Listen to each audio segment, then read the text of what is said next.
Okay, hello everyone, and greetings wherever you are. Kingsley, I just want to say thank you for jumping on this morning and, calling a few of us to get on here. It's such a green time and just unprecedented time. It's almost like every day things are happening that we never imagined that as Cameroonians, as human beings, we can experience such. We can experience, this kind of what I'd like to term as barbaric.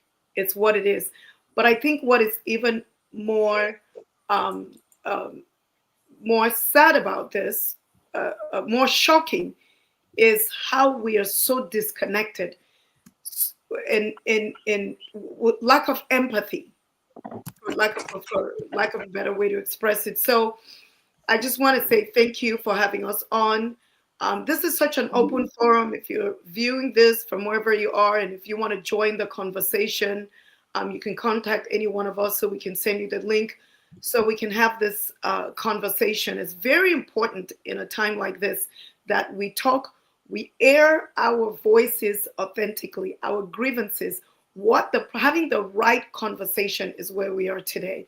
So I'm just going to go ahead and maybe introduce everyone at the, on here today. And, and as I call your name, you get to talk. Maybe I'm going to start with Michael Taki. I know that you're in Europe, and just really I'm happy also that you're here. And what do you take? How do you feel when you heard this news today? Thank you very much, Elizabeth, and good evening, co-panelist. I think it's it's one of those things where sometimes when they happen, you think you are not hearing properly, or perhaps it's a dream. Because yesterday, when the ghost town kicked off, I was actually on a similar program like this with Mr. Ekane's son, Muna Ekane. Dad burned all his jeans after I gifted So him these. we were That's easy to actually, friends. And also keep you looking sharp. kind of, I would say, sympathizing with the situation of his dad without actually knowing that less than 24 hours he will be no more. So I got this news. I was terribly, terribly shocked. I was terribly shocked because I spoke with him yesterday, and I can imagine he himself did not know that this is what is going to happen to his dad, let alone to the rest of the family. And when you tend to even reflect a little bit, like, okay, what exactly happened? This is a guy who was arrested, I think, over a month ago for doing absolutely nothing, for actually just being a Cameroonian and somebody who happens to have a view that the country or things need to change. His life just got, kind of messed up in a way which, yes, everybody's gonna die, but you wouldn't want to die in prison, especially for something that you didn't do, especially in a very, I would say, despicable condition. Your family is not there. I mean, it's horrible. It's horrible. I think I'll just reserve my comments for now while Yes. we go through the rest of it. It's absolutely horrible. It is shocking, Mike. I could hear in your voice, and we all feel that way. Just like you said, to think that you were just speaking to him Yeah, and you were connecting. And I mean, it's like people are being slaughtered like cows. Do you understand? absolutely. The It cows doesn't. that are preyed upon. You see, the thing is that we upon all, like, the horrifying thing is that this guy, I would say, died from suffocation because his medical equipment got seized. It's not like it's not like they were seized. And I hear that from a very authenticated source that his legal advisors actually intervened to say, what is wrong? Give this guy's thing. Even saying that he is very ill. Let's, why are you keeping him? look for a better treatment facility for him? No. So it's unbearable to think that somebody could be executed, somebody could be assassinated by their own country in public, because this is what it is. This is what it is. If somebody cannot really see how, you get arrested only to go and be killed for doing absolutely nothing, when they themselves, the perpetrators are the ones who are supposed to, I don't know the kind of prison to put them in. You come and arrest someone, and then at the same time, you're knowing very well that this person has a medical condition. But then, what did they do that they merit this kind of treatment? You cannot explain. Yes. The Minister of Communication himself today even said, he made it very clear that he doesn't think it was a good decision to arrest this guy, considering his pre-medical situation. No, even even in Gaza, when you hear about this Israeli bombing, they strongly condemn hospitals. It is an international law. You cannot be arresting go to the hospital to arrest someone or arrest people in their sickbed. What do you want to do with them? This is what they merely did with this guy. He did nothing, and yet he had underlying medical problems that he would have been here today had they allowed him to look after himself the way he has been doing. But instead, what did they do? They took him to prison, they locked him up, seized his medical devices, and then what did they expect to happen? This is a result. Yeah, they killed him. It's as simple as Killed that. him. Yes, they did. So Herman, we're just, it's like, how do you make sense of this? And that's why this conversation is so important. And I know you've changed your name to Free Cameroon. Very appropriate, indeed. And so, how do you feel? Where were you? I know you said earlier you couldn't even talk. This is the first time you brought yourself to speak just because of the shock. Je n'ai rien pu faire depuis le matin. Il est 15 heures ici.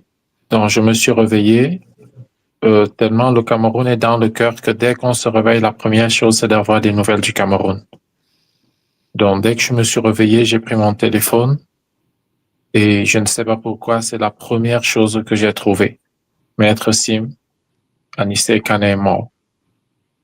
J'ai vraiment voulu croire que c'était une rumeur comme la dernière fois. J'ai réellement espéré que ce serait une rumeur comme la dernière fois. Donc, vous savez, quand vous avez ce genre de nouvelles, vous allez directement sur d'autres sites pour essayer de faire un recoupement. Donc, je n'ai même pas eu besoin de continuer. La façon par laquelle c'était présent partout, j'ai su que cette fois-ci, ça devait être sérieux. Et puis, sur Internet, je suis allé sur Facebook et c'était partout. Donc, la première chose qui m'est venue à l'esprit, c'était de pleurer. Pour vous dire vrai, c'était de pleurer. Donc, j'ai pleuré et j'ai essayé d'arranger, mais puisque je me préparais pour aller au travail, j'ai essayé quand même, puisque je dois conduire, il fallait pas que je sois quand même dans un état d'insécurité aussi. J'ai essayé de reprendre mes esprits pour que la route ne soit pas dangereuse pour moi aussi. Et j'ai tout fait pour ne pas écouter les nouvelles pendant que je conduisais. J'ai tout fait pour changer de sujet, mais c'était difficile. Et dès que je suis arrivé au travail, depuis le matin, j'ai rien pu faire. Donc, j'ai essayé d'appeler, d'avoir le point de vue d'autres personnes, puisque la première chose qui vient à ce moment, c'est qu'est-ce que je fais? Et j'avoue que c'était dangereux pour ceux qui étaient à côté de moi. Il fallait pas que quelqu'un soit à côté de moi ou me dise quelque chose. Donc, je me suis retrouvé à engueuler des personnes, à avoir un langage inapproprié. Je cherchais de l'aide, en fait. Pour faire simple, I was looking for some help. Yeah. Donc, j'ai appelé quelques personnes. Ça ne passe toujours pas. Je ne peux pas mentir, ça ne va pas. Si je me retrouve seul, je vais encore pleurer probablement. Ça va encore me faire mal.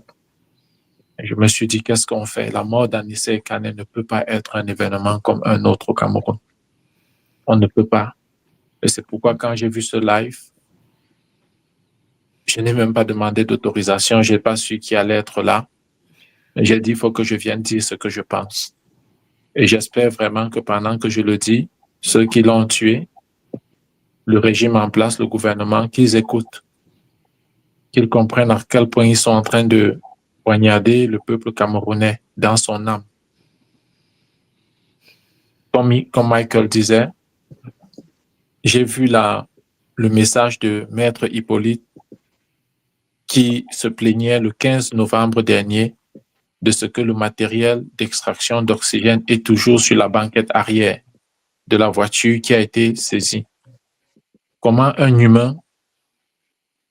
est-ce que quelqu'un qui est humain, qui est né d'une femme, peut traiter un autre humain qui est né d'une femme de cette façon? Est-ce que c'est possible? Est-ce qu'à cause du pouvoir, il faut en arriver à tuer totalement tout ce qu'on peut avoir de conscience? Est-ce que ça signifie qu'au Cameroun, on doit considérer que parce qu'il y a le pouvoir à défendre, les hommes ont totalement tué leur conscience? C'est ça les premières idées qui me sont venues à l'esprit. Merci, Elisabeth. My word, yes, it's we're people who are suffering from trauma, and it's easy to say, "Oh, that's them, that's not us." Well, I'm here, I'm good.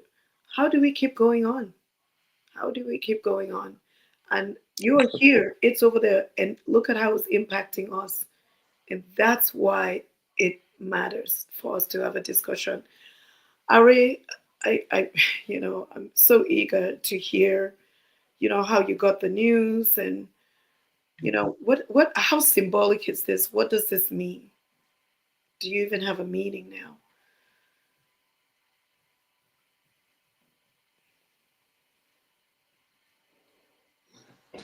You are muted, Ari. Well, let me start by saying today is a dark day for Cameroon, a dark day for the resistance. I'm trying to figure out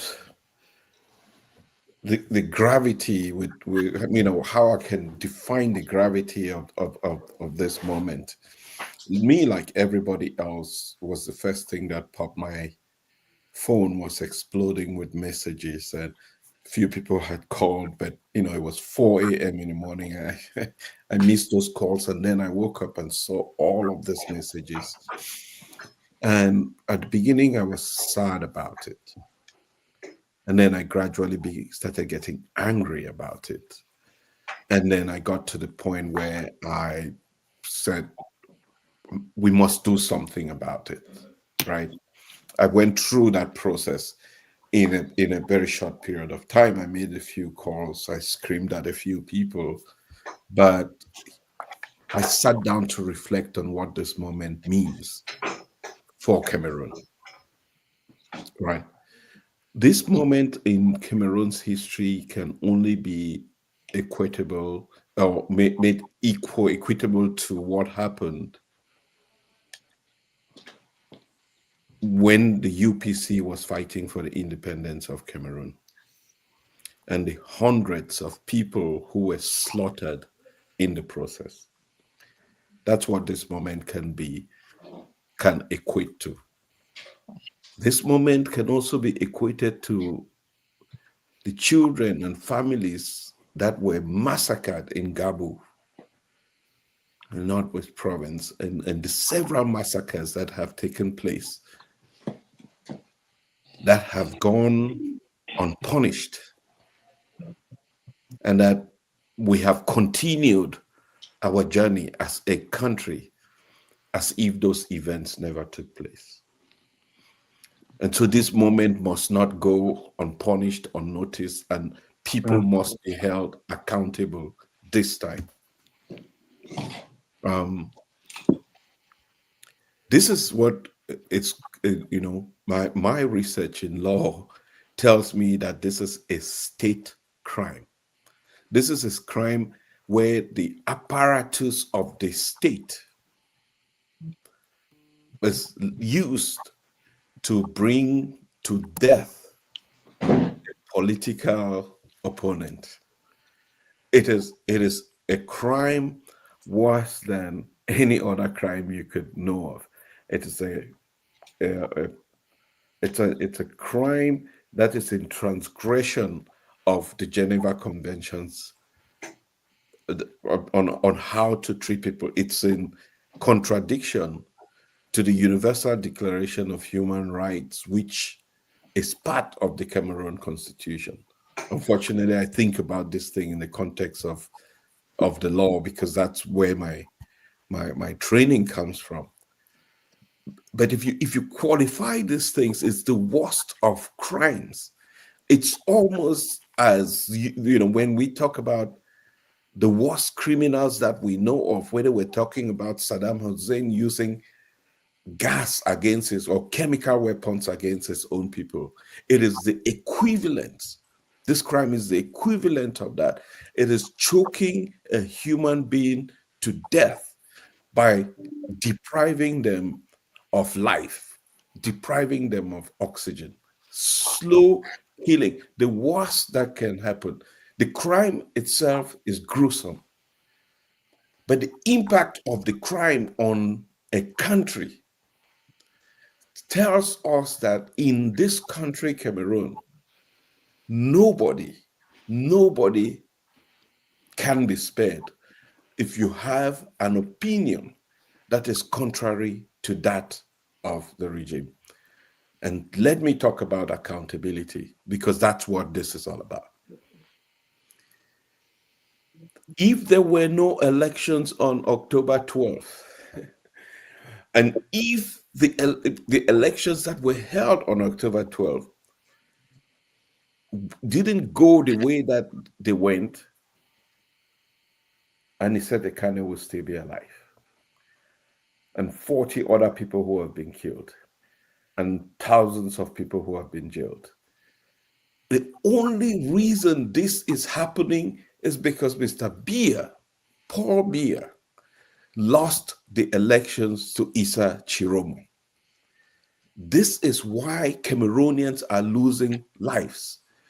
Their lives. This is why people are losing their property. When we talk about people who say they lost their property as a result of the only person to be held accountable in this conversation is President Paul Biya, who has the blood on his hands of Anicet Ekane and the 40 others who have lost their lives, and has people in jail now who may be facing the same exposure as Anicet Ekane just faced.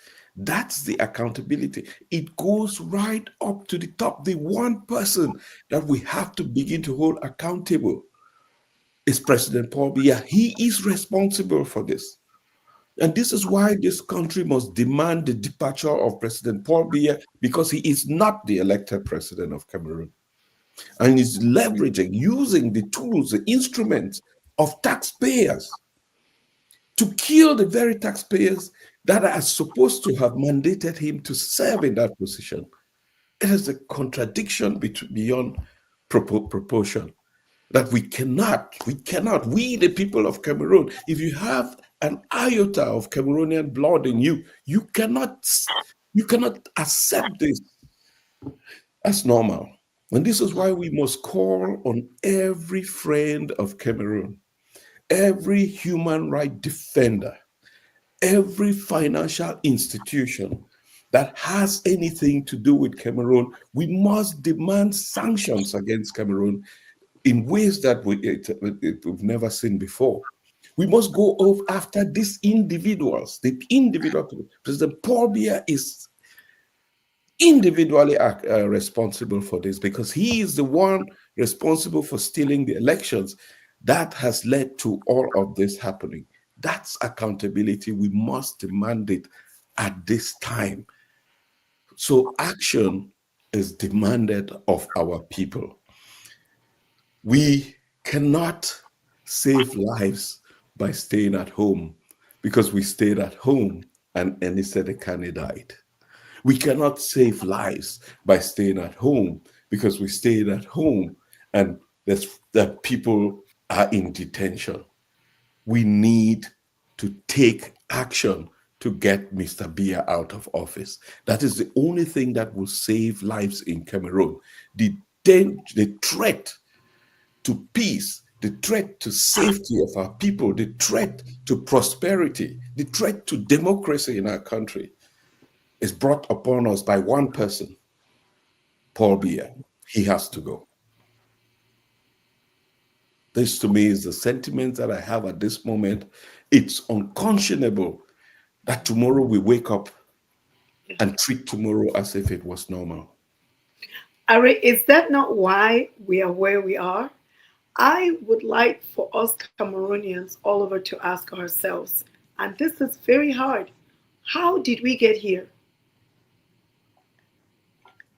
There is a certain level of tolerance that just keeps increasing, because we are so scared, we don't, for whatever reason. When we really understand, Ari, you said something on a call, is that when you sell your morality for daily bread, I wrote it down. A country that has sold its moral grounds for daily bread, people who are selling their morality for daily bread, has led us here.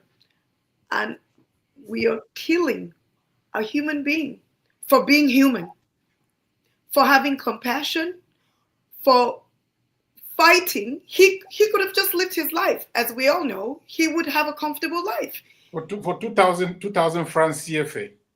Yes. That's what the minister did the other day, giving people 2,000 francs to stay. Not, Yes. Not to follow the rules that what President-elect Chiroma said. 2,000 francs. A whole life is lost for 2,000 francs. How much do they still have as balance in their pocket now? How is that 2,000? That is the example. The moral exchange for daily bread. Yeah. So who we are, the dignity of our humanity, who we are as a people is I'm asking us now, anybody listening, that you can be bought with 2,000 francs. That's what we have allowed ourselves to be brought down to. If we do not say enough is enough, this is the end of it. It is outrageous. I said this morning, we should stop being civil. We should stop being civil. Come on. People, war has been declared on the people in Cameroon. And we are mindful about how we gesture, how the words. No, we understand that the president that is on seat, Mr. Biya, it doesn't need to be there. But it's not only that. Guys, we have gangsters. I've been saying this, like Sicilian mafias. And we're saying, oh, they're lawmakers. And here we are today. I think what Cameroonians fail to understand is that even in your family, as a parent, if you tell a child that, oh, don't touch that thing, and then the next thing you are the one touching that same thing, you are telling that child that thing, there are no rules. How can you imagine the highest authority in the country, the Constitutional Council, in broad daylight, sits there and declare somebody that they know already, that the people know, because it's basically what it was and what it is. They asked people to go and vote. The people went and voted. They know whom they voted for. It's not something that is hidden. They voted for someone. And then you come, instead of declaring that someone that I voted for, you declare somebody else. And then the next day you turn and ask me to respect you. How does that work? Right? How does that work? Since the 12th of October, 2025, Cameroon has stood still. We're not moving. We will not move. Anybody who thinks that this is one of those, I would say, noises that they make and with time, things are going to go ahead normally. Recently, I think I heard that Eto has been made whatever it is. Those are the pacifications. Those are the things that the country understand very well, that people, let's do this and throw it to them. And they'll be fighting or they'll be talking about it. Yeah, No, Eto actually fired McBride today. Yeah. That was the intention, was that Cameroonians will shift to talking Yes. about football. Yes. You know, That is what they do. That is what they do. They have a line of activities piled up to distract us. But I'm telling Cameroonians, please, we will not move. Don't move on. We are still on the 12th of October 2025. What we did on that day is something that will never ever happen again in the history of this country. Cameroonians have never ever agreed to come together the way we did. Yeah. And for you to just think we're going to move on, it's impossible. They themselves who stole the victory haven't moved on. No. Well, because another thing that's happening, we must take note. This is astounding. Listen, I say we are traumatized because when you have so many things hitting you at once, we are not even made as human beings to be able to focus on all of these things, right? And we have so much hitting. Guys, do you realize that we have ministries that are not functioning? Yes. Because and he has not reshuffled his cabinet because they don't know who to put where, who to reward for what. So they haven't moved on. There's no new government. There's no new system in place. No. It's almost like there was never an election because they to put cherry on the cake. What's the deal? They are busy intimidating people with all these recordings and all this tapping on people. So even these ministers are scared, and then they feel if you fire them, they may jump on the other side. It is crazy. Nobody's working now. This is a country. The economy is not moving. They're taking money from taxes, taking money from as if it's personal. My question, I wanted for any government person that is listening to this, I have a right, for it is my country. The blood that runs in you is the same blood that runs within me. You own nothing more than I own. So I'm not begging you, but I'm appealing to every single one of you who have lost your consciences. And I am saying that what I want you to know for a fact is that this will end. You may choose to think about it now or later, because I live in America. I bet you there were people 400 years ago who didn't know slavery will end. I bet you there are people who didn't know colonialism will end. The first part of it, we're dealing with the second part. And I am saying that, there's no fear, and I say this to it's Ayolo, it's Ngongo, these are bandits. I hope somebody records it. They're bandits. And what's his name? Tanganji. This is a joke. This is an uneducated human being who can barely put two sentences together to make sense. And he's a projection of his insecurities, and he persists and consistently goes on and carries on. And who Tanganji ridiculous is an embarrassment to me as a Cameroonian. He's an embarrassment to a baby who's been born today. He is an embarrassment to every single person because he has no human. He has sold his soul for change. Nothing. We are human beings when we understand the value of who we are, and he has it. We are dealing with a gang of bandits. We're dealing with a band of Sicilian mafias. And you need to know that. You need to know. Elisabeth, le crime est tellement odieux, le crime est tellement mauvais que René s'a dit ce matin, il dit Anicet Ekane était mon ami. Est-ce que c'est aujourd'hui que tu te souviens qu'il était ton ami ou est-ce qu'il était ton ami quand on l'emprisonnait aussi? Est-ce que tu peux avoir ton ami sachant qu'il est en prison, sachant qu'il ne respire pas, sachant que tout son appareil d'extracteur, son extracteur d'oxygène est confisqué, et que tu ne t'es jamais demandé à quel moment mon ami, ce qu'il peut être en train de traverser. Et le crime est tellement odieux que il commence à se désolidariser de l'action des autres ministres quand il dit si c'était moi, je ne l'aurais pas fait? Est-ce que c'est une façon de reconnaître que ceux qui l'ont fait le font sans consulter personne?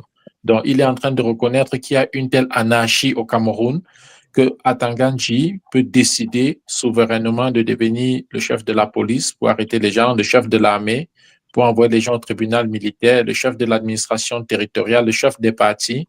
N'oubliez pas d'où tout ça part. Le ministère de communication.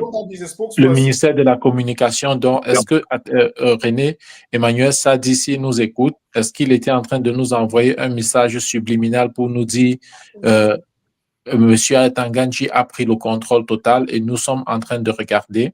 Ça, c'est un message que chaque Camerounais devrait relayer. Et il est important que tous les Camerounais, toutes les organisations internationales, tous les bailleurs de fonds, tout le monde comprenne que un groupe de personnes est en train de rendre le Cameroun totalement anarchique. C'est un pays où on ne peut pas avoir de nomination, on ne peut pas avoir de nouveau gouvernement, on ne peut avoir aucune sécurité. Et est-ce que c'est à ce pays-là qu'on veut vraiment faire confiance pour la suite en termes de fonds, en termes de collaboration? Regardons le communiqué de l'Union européenne aujourd'hui. Regardons le communiqué. Peut-être l'ambassade des États-Unis n'a pas encore réagi. Mais est-ce que c'est vraiment ce genre de pays? Quelle image? C'est vraiment l'image de ce genre de pays qu'ils veulent donner. C'est un groupe totalement illégitime depuis le 12 octobre. Totalement et entièrement, et il faut le dire, totalement illégitime. Les procès-verbaux sont là. Ils sont traçables. Ils sont visibles par tout le monde. Et ceci ne serait pas arrivé s'il n'y avait pas eu l'élection du 12 octobre.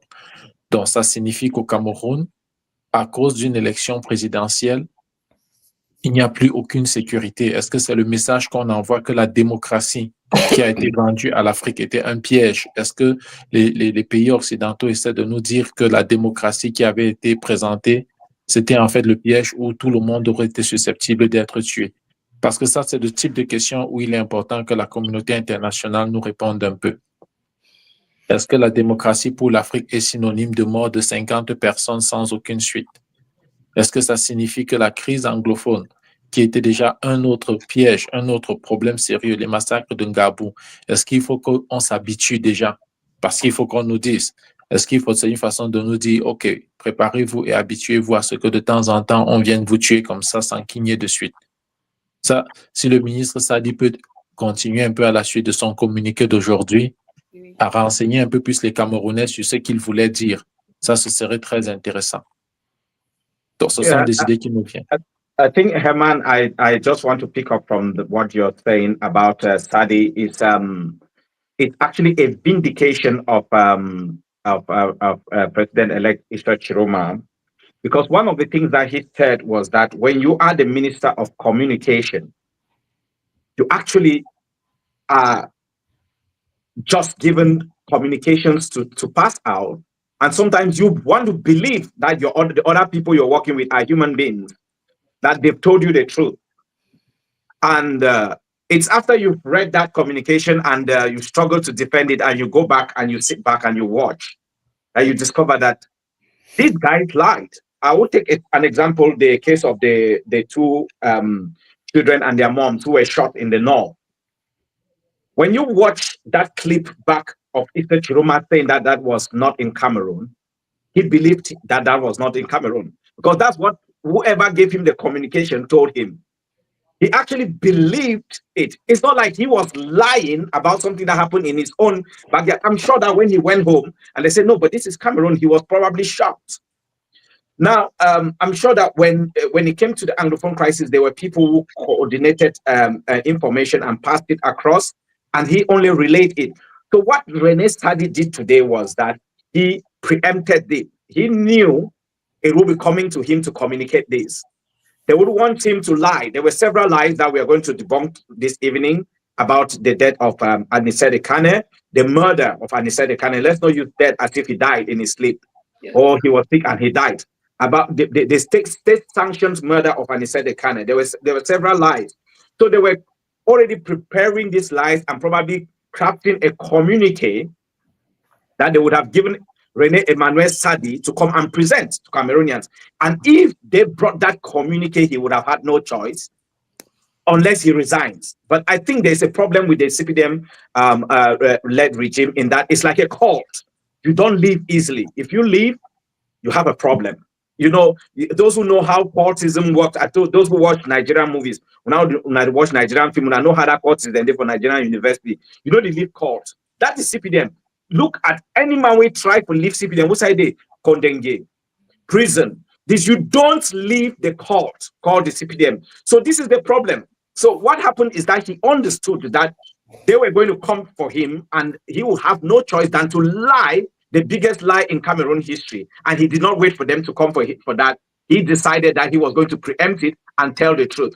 He has just told us clearly it is not something that the state sits back and say it's a national security issue. Let's sit down and watch and analyze and do. No, these are a few people, about 7 or to 10 of them, with their ping pong at the top, and Chantal there jiggling around. These are the people who have held Cameroon. They're not up to 10 who are controlling the country now.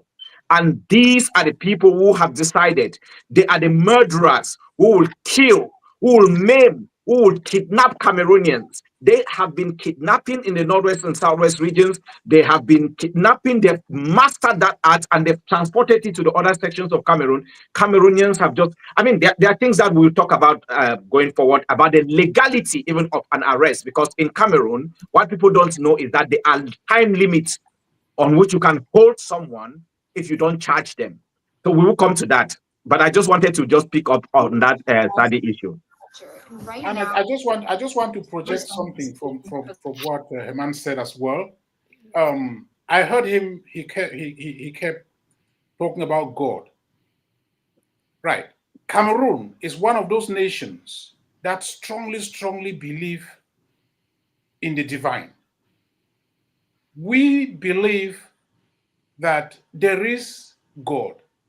There are many gods, but there is a God. There is God.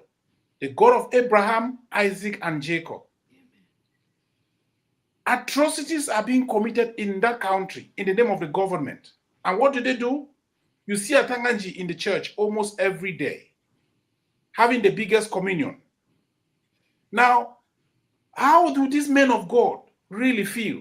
Hanging out, dining, whining, actually not only doing so, but advocating for these people. Let me put it that way. We are having one of the highest, the most treacherous political crisis in the country. The Catholic Church, where some of them were the observers, they have their own election results. They've not released them. This is a church. This is a religion. These are people who believe in God, the Father, the Son, and the Holy Spirit. The very God that we all Cameroonians believe in. Where is their moral compass? Where do they stand when things like this are happening? The government is arresting and locking people up incommunicado. I wouldn't want to talk much about the situation in the north and southwest regions with regards to the Anglophone crisis and stuff like that, because that is one of the sites that the religious authority completely zipped their mouth and watched the Anglophones, I would say the Anglophone question, being held by the government and be toiling with. Some of them know the history of this problem. Yes, they don't want to get involved into politics. If you don't want to get involved into politics, at least, where is your moral compass? You go to church, you preach every day to your flock. They come and they're crying before you. I've lost my uncle, I've lost my wife, I've lost my husband, my son, my daughter to bullets. You come to church every day and then you know exactly where the source of this bullet is. You come and you stay quiet. Fine. The people have been called upon to come and carry out a democratic process, which is common to any civilized society. Come and vote. Choose a leader. You, the religious authority, the imams, the bishops, the whatever they call themselves, you are there, the reverend fathers. Some of them took part into playing an observatory position during this election. You saw what happened. How many of them came out to say, oh, you know what, Mr. Bia, or whoever it is, this is what I observed, Chiroma won. How many of them even came out to say, you know what, I think we should let the people speak. Let the truth from the ballot box be declared. Just say it, because it is the truth. It is not about you. You didn't make it. It's not you who voted or who chose to vote Chiroma. It's the people. Stand there just as a referee to say, please, can we maintain the truth at the ballot box? People were arrested in their dozens, in their thousands. The religious authorities are there. Some of these people that were arrested are their flock. You know, these are the people that they represent. These are the people that they give, you know, the moral and whatever counseling to. You watch them being taken to prison, all of them. Finally, it's got to a point where they take them, lock them up, kill them. So it will be very interesting to hear what the religious authorities in Cameroon have to say about the killing of Anicet. It will be so interesting. I think, and they should be, you know, to be fair. I don't know. I think some of them should be very ashamed of themselves, because the first thing that they would have done, because after all this robbery, stealing from the people, the very thieves go hanging around with some of these religious authorities as to say, you know, we are the saints. How? In broad daylight. Mike, you're touching an area that I'm not sure you want us to go down into. There's a lot of issues when it comes to the Catholic Church. I'm a Catholic, by the way, and I didn't want to add that. For those who know me, they know I even wanted to be a priest. I was in the seminary for 7 years, and then I left. So I spent time in Nigeria, understand the church. And one of the things that is wrong with the Catholic Church in Cameroon doesn't go further than the current Papa Nuncio. I'm sorry, he is a very big problem, and I'll tell you why. When Bia disappeared just to the run-up to the elections, and Cameroonians were questioning, where is Bia? Bia needed to validate that he's around. He met with the nuncio, and the question I have asked today is, what did you talk about? Did you hear a confession? Or what did you meet him to talk about, nuncio, that you did not hold a press conference and say, this is what we talked about?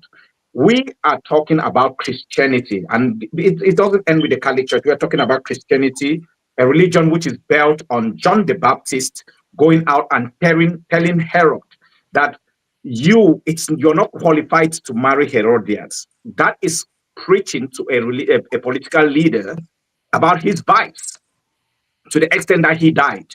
If John the Baptist had not told Herod about his vices, he would not have died. Had Jesus Christ not challenged the political leaders of his day, the Pharisees, the Sadducees, the teachers of the law, had he not gone into the temple and tampered with the money-making system of the chief priests by driving them out, he would not have died.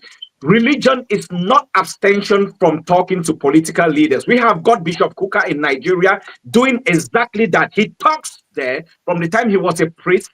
He was preaching, he was challenging. We've got Reverend Father Mbaka, who challenged Chimaroke Namani, the governor of Enugu State, and told him that if you win the election again, I am going to take off my cassock. And Chimaroke lost.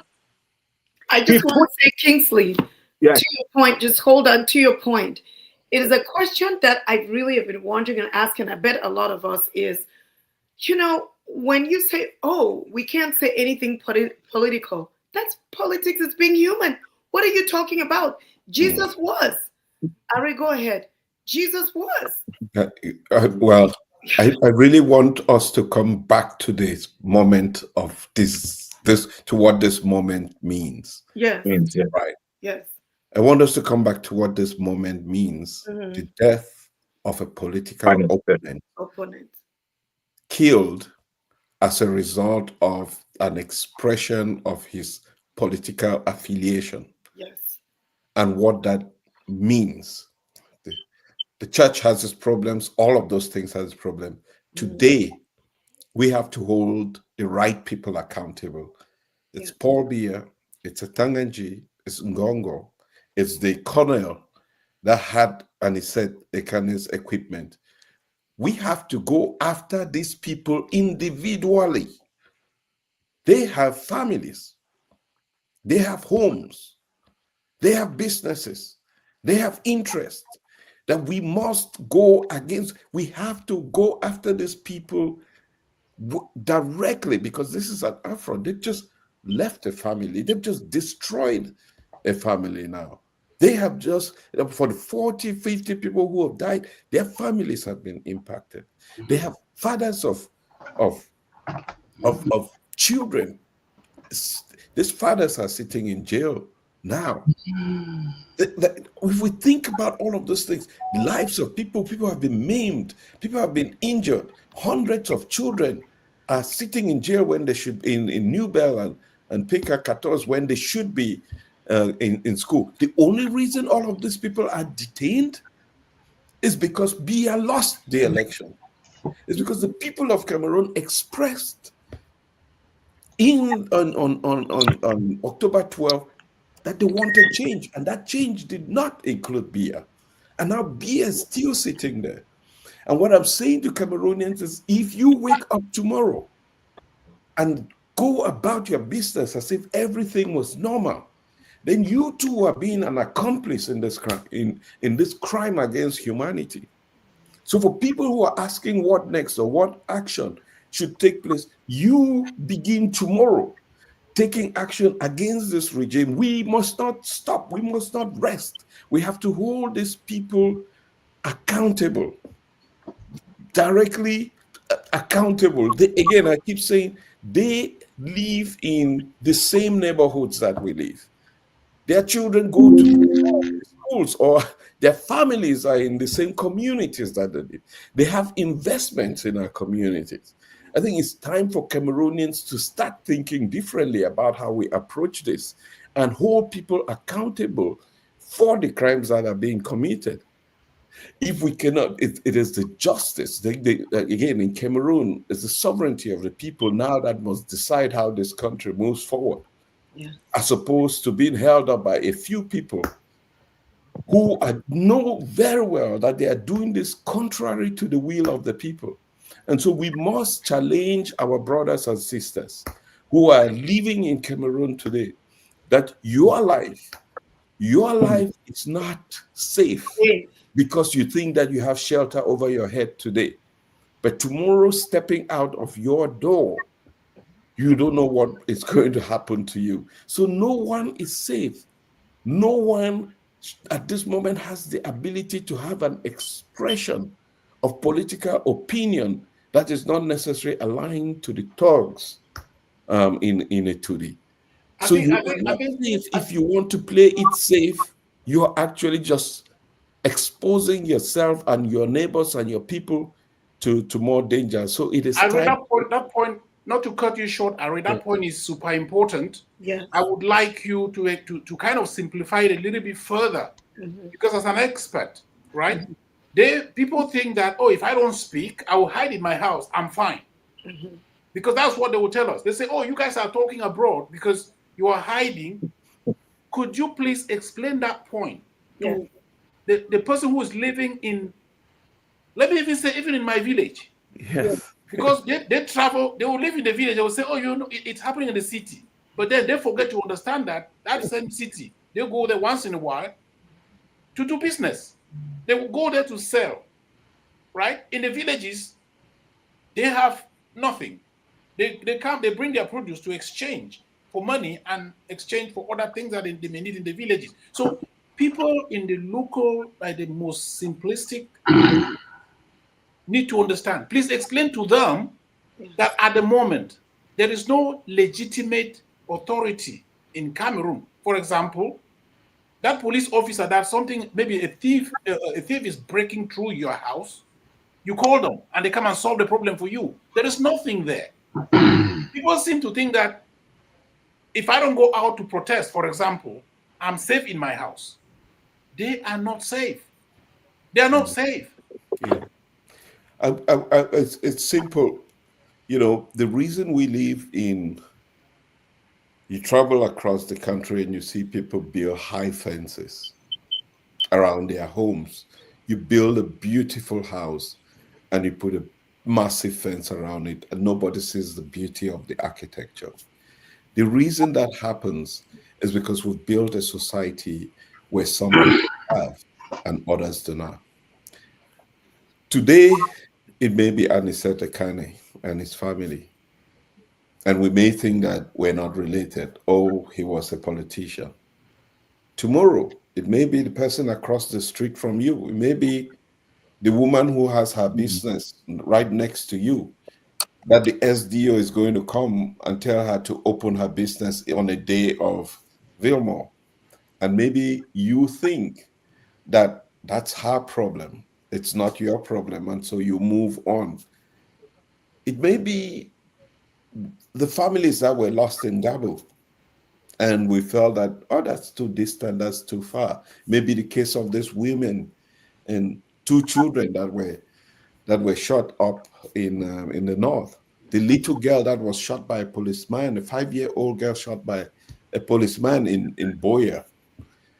It may be it may be me traveling to Cameroon in 2018 and for no reason put back on a plane to come back and not allowed to go into my own country for absolutely no reason. I am using these various scenarios to paint a picture that it is everybody that is a target, as long as you are not dancing to the rhythm of the regime. And Are, even when you dance to the rhythm, isn't it true that in this kind of dictatorship where the government has been stolen, the laws are being used by those who have the guns, that even, let's pretend that we all are in the confines and we fit in these boxes where we're meant to be. You can move the wrong way and so nobody's safe because it just keeps shrinking. The egos keep getting bigger. Yes. And they're acquiring more. It could be your land. Maybe you're the guy who says, I'm a great businessman, nothing impacts me, and you just keep going. And someday, because I have the money, I have the power of the government. Remember these thieves? They can say, no, I want that property. Is exactly what's happening. Nobody is safe. And the day that it's good, and the day that it's going to be you, if you keep looking away when it happens, you will say make some noise. There will be nobody there Yes. for you when that happens. And so Are, just to say that people are very I was just looking at the comments, people are very enthused when you were talking about actions and all that. And I think it's good that we maybe really focus on some of the concrete things that Cameroonians can do to be able to actually bring about the change. I think when you were saying that, a lot of people say, yes, Array is already talking now. But I think before we get there, I think we already jumped ship a bit. Let's just recap a bit about Anicet Ekane, the person we are talking about today. This is the man who is the head of the Manidem party, and then he created the Union for Change that endorsed Issa Chiroma Bakari. I'm saying this because a lot of people might just hear his name in passing and they will not understand the gravity of what they've just done today.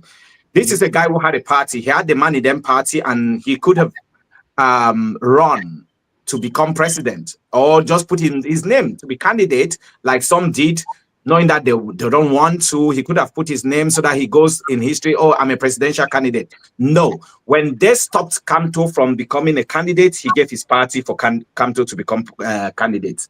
Now, what happened was that they did everything they could, including changing things on the Minad website to fraudulently take his party away from him and give it to someone as Jodono Yega.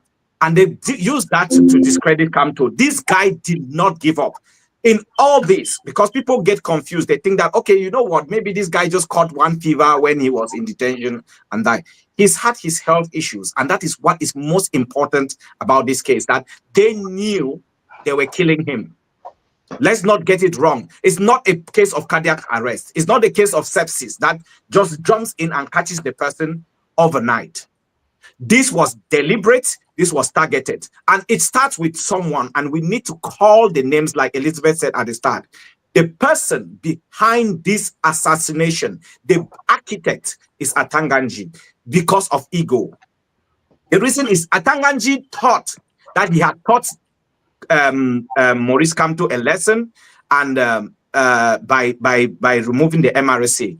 Then we had Anicet Ekane just come in as a patriot, as someone we love for Cameroon, as someone who wanted change at all costs, and gave Kamto another opportunity.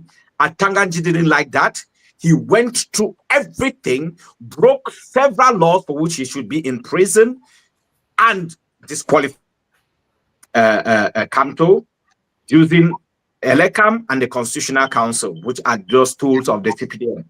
Then, again, being the master politician that he is, Anicet Ekane played that the stroke that he didn't see. He brought so many political parties together because Cameroonians were saying, we want a coalition, we want a coalition, we want a coalition. So what people thought was it had to be a coalition of the parties that had been confirmed. But there are more than 300 parties in Cameroon, and what he did was bring together many of them, including many of them under the platform called the Union for Change, that now endorsed Issa Chiroma Bakari. And why is this important? We have a regime that has capitalized on divide and rule. When it was me, John Fund, this time they said, oh, he was the Bamenda man, it was the Bamenda thing and all that. When it came to Kamto, they tried and made it and said it was a Bamileke thing, even though Michel Ndoki, all the others, Pendai Kuka, all of them were not from the Bamileke, but they successfully turned the MRSA and made it look like it was a Bamileke thing. The vice president, who is the acting president now, Mamadou Muta, is from the north. So it was a national party, but their machinery successfully made everyone think that it was a Bamileke, it was a tribal thing, which wasn't the case. So what they thought they were going to do this time with Issa Chiroma was to play that same script. But Anicet Ekane was way ahead of him. And why not? I mean, this guy is obviously more educated several times than Atanganji will ever be in real lifetime. So what happened is that he brought these parties together and they endorsed Chiroma, and Chiroma went ahead, rallied the country like you've never seen before. We saw in 3 months, he did something that none of them has done in their whole career. The country. So it wasn't about Chiroma as a person. It was about people like Anicet Ekane, Jekam Chamini, and the professor, is it Professor Oyono? And these people. Yeah, about, or these people are the ones. These are Cameroonians from north, south, east, different parts of the country would combine to create the phenomenon called Issa Chiroma Bakari. So don't get it twisted. For those who want to say, Chiroma was bad, these are the people. So what frustrated them and what made these guys to decide to commit murder is that they could not stomach the fact that these guys successfully backed a person and he defeated them hands down in the polls. So what they did was, on October 24th, it's good we are clear about the dates and the timelines. October 24th, that was a Friday, because I think 25th was Saturday. No, it was a Saturday. Actually, it was on a Saturday, because 25th was Saturday, 26th Sunday, 27th morning, 24th was a Friday. Yes, it was a Friday, October 24th, 3 days before their constitutional council, because it's not the Constitutional Council of Cameroon, the Constitutional Council of Cameroon would abide by the rule of law. The Constitutional Council of the CPDM, before it was to announce the results, they went ahead and arrested Anicet Ekane and Jokan Chamini and many others. So when they want to sell it to you, when they want to say in the quartier, when they want to tell you that, oh, you know, these guys called, people were protesting, and that's why they broke the law, ask them, but wait, there had been no protests yet. So why did you arrest Anicet Ekane? Why did you arrest him? There had been the protests. In fact, the protests were announced, the first protests were announced on Sunday after they had been arrested. Sunday, the 26th of October. I remembered all these dates because actually that Sunday we went to London to protest. So these people had decided that it is either they confiscate power or they kill Cameroonians to get to power. And what Atanganji could not stomach was that Anicet Ekane was a bigger man than him in all ways, every way possible, and that he had shown that he loved Cameroon more than he loved power. And I he had want given to add to something, and I'm single-handedly going to deal with one character, and I want the Cameroon government to understand Ayolo, Chantal, what's the other guy? Gongo. They are for the worse because they have Antanganji. Let's be clear. Yeah. I want them to know that nothing about you guys is good, but maybe it will be better. But Atanganji is the worst mistake that Chantal, Ngongo, Ayolo you have. In your little gang, you have one bad gang person, and because of that gang banger, you all are going to be. That's why they have him, right? That's Yes. Right? Having Atanganji is the worst. Yeah. And they got to think, Atanganji for this government that you keep will bring you down. He's a You hitman. need to start talking about the fact that Ngongo, Chantal, and the Scroonies, maybe you're there. But the worst thing that ever happened to you guys, just so you know, and when times for pay come, because payment will come, and Tanganji will get you to his level. And you know, his level is under the mud. The bottom line is that all four of them, or five of them, Not equal, I understand that. But right now, take somebody out. I'm not saying there's going to be grace, but I'm saying there might be snippets of it. But at Tanganji is the worst thing. Ara, you know what I'm talking about. Yeah. Yes. But I would like to hear Chris's Yes, Chris, please. thoughts about well, the events of today. Right. I'm a late sleeper, late riser, but somehow I got up today about 4, something like that, and I looked at my phone and I saw this message, and I screamed. And you guys will see my post on there, and then Alan responded that it is true, and him and I communicated. I'll tell you, I never knew Mr. Ekane. I never knew Jokam Chamini. But I will tell you, the reason I'm sitting here today, of course, Eric was the front person, but the only reason I could entertain Eric approaching me to be here was because of, first of all, Jokam Chamini. Eli, I sent you one of the videos. These two people are the ones that made me to believe that I can spend my time again on Cameroon. Because I followed somehow my frustration. I ran into a video interview, an excellent interview with Mr. Chamini that gave me so much education, that talked about the Douala group, that talked about the Fumban meeting, that talked about the plan to get to Yaoundé and install a unified, a leader chosen by a group of the parties. He spoke about their efforts of how they've been talking to each and every one. In fact, when Eric called me, I told him the same thing I told the Amber people when they used to call me sometime, and I would say, listen, I do not believe that you guys are fighting a revolution, because it's all happening in Bamenda, Boy, and Yaoundé. I mean, and the rest of the place, but in the areas that matters. And that, to me, it wasn't doing what I think it should be done. The same thing I told Eric, I said, look, I will not participate in anything until I know there is a consensual candidate. When he talked to me about the project to get journalists to educate, I believed in it, but I felt the same way.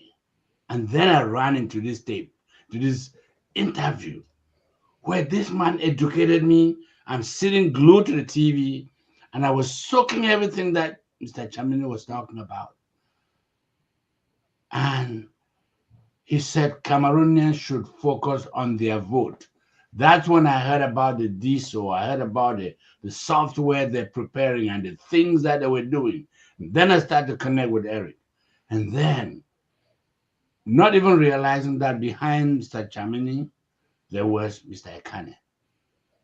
And then I found the two of them, the most humble but very determined people, that I trusted them because their points were so humble, so humble. Then I found out of friends that knew them or knew particularly Joachim Chamini and what he had lost in Cameroon, the son and business and so forth. And I watched the second interview. I followed that whole trend to the point where he said, on a Sunday, we only had a few days to declare a candidate, because after that, something was going to happen. And he said, look, on that day, whether the big guys are there or not, Bela Buba and Joshua and Cabra, if they were there or not, but anyone who was in the room they're gonna elect a consensual candidate. And that consensual candidate was going to be declared at the Amadou Ahidjo Stadium, which again, the same SDO, I believe, that blocked Maurice Kamto last weekend, also canceled the stadium.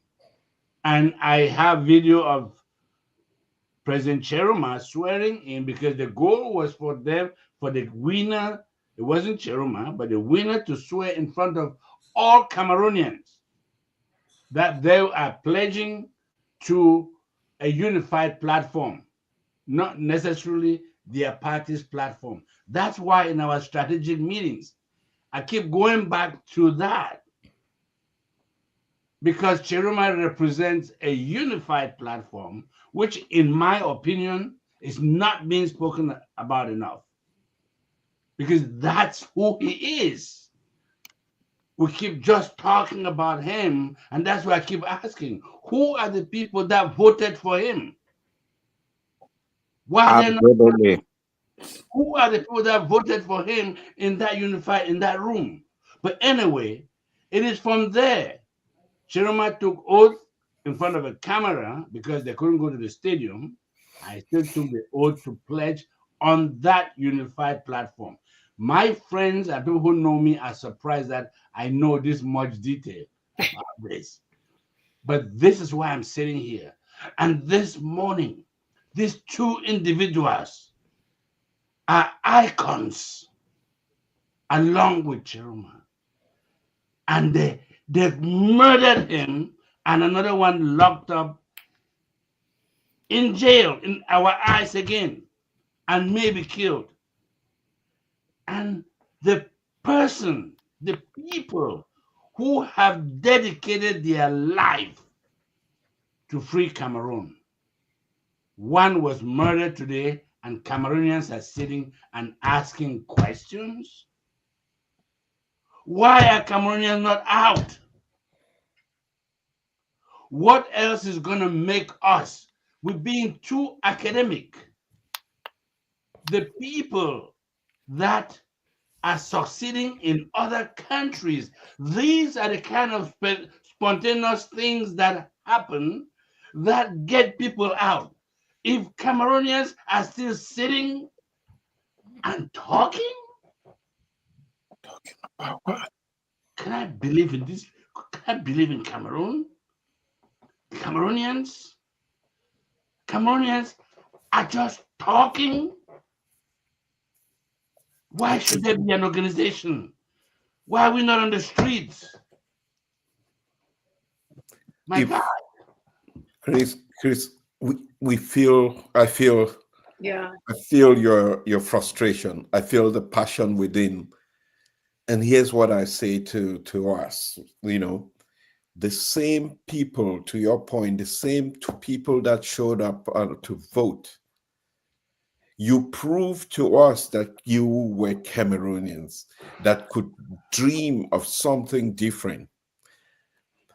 Yes, your vote was stolen, but you still have your will. It wasn't stolen.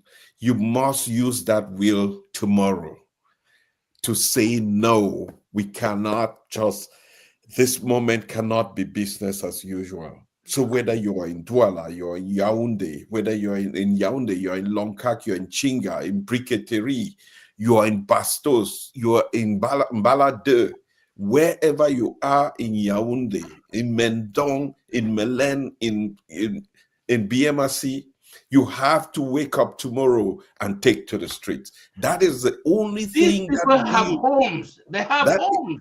They have Atanganji is building a university somewhere. They have property. They have something.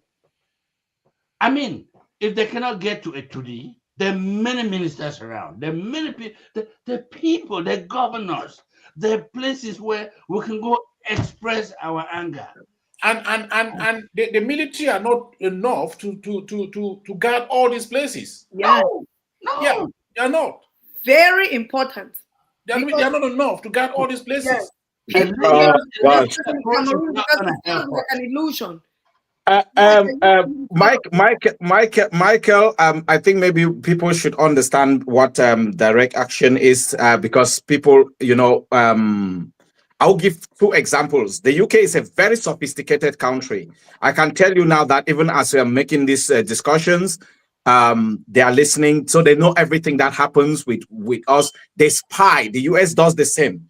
But I'll tell you something, guys, something that I, as a Cameroonian, and I did this, you can verify, we did in 2016. Because when we started Black Lives Matter, they insulted us. They said we are noisemakers. We'd only talk and we do that, blah, blah, blah, blah, blah. So what happened in 2016 was that there were a lot of people dying in police custody and we needed to do something. And we realized we weren't many. And when you go out sometimes on the streets, they won't kill you in the UK, but they will make sure that it's just a good, nice protest you do and you go back home. So what we did on August 5th, 2016, we planted, we took just a few weeks. There were some things that we call arm tubes. We planted and we targeted 4 cities in the UK. 4, London, Birmingham, Nottingham, and Manchester. And what we did was we targeted a road that was very busy, that was going to lead to Heathrow Airport, the one that was leading to Birmingham Airport, the tram lines in Nottingham, and this. And what we did was simply lock those arm tubes into their hands and hook them, because of course here they won't kill us. You're not going to do that in Cameroon because they'll kill you. But think about it if you're a Cameroonian. Think about it when you ask Chiruma for action, you can do something. I'm just giving you an idea of what we did in a country very sophisticated, but we were able to shut it down. Now, what happened was that in Birmingham, we didn't have many people because there were a lot of activists who were not ready for action. We were just 7 of us. So what happened was that I was the one doing what they call arrestee observers, observing to make sure that the police doesn't abuse their powers. And there was another black girl, and there were whites. We are talking about Black Lives Matter. When you watch that video, you see there were white girls who were my friends, 2 of them sisters. They locked themselves, and then there were 2 Asians, and four of them, they blocked that road. We just waited. As soon as the car slowed down, we blocked that road. Within 30 minutes, there was traffic, and it blocked the whole of Birmingham Airport. It was happening the same time in London. It was happening the same time in Manchester. It was happening the same time in Nottingham. Now, that organization that they said was a fringe organization they were insulting, or suddenly every media was talking about Black Lives Matter.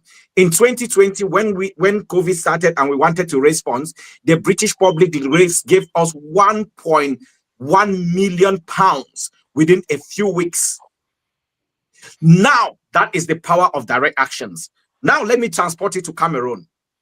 There is only one road from Douala to Yaoundé. If that road doesn't function, that country is kaput. What are you guys talking about? You need Chiroma to come and tell you what to do. The Northerners have shown you what they did in a few days. They stopped those camions coming to Yaoundé, and Yaoundé started starving.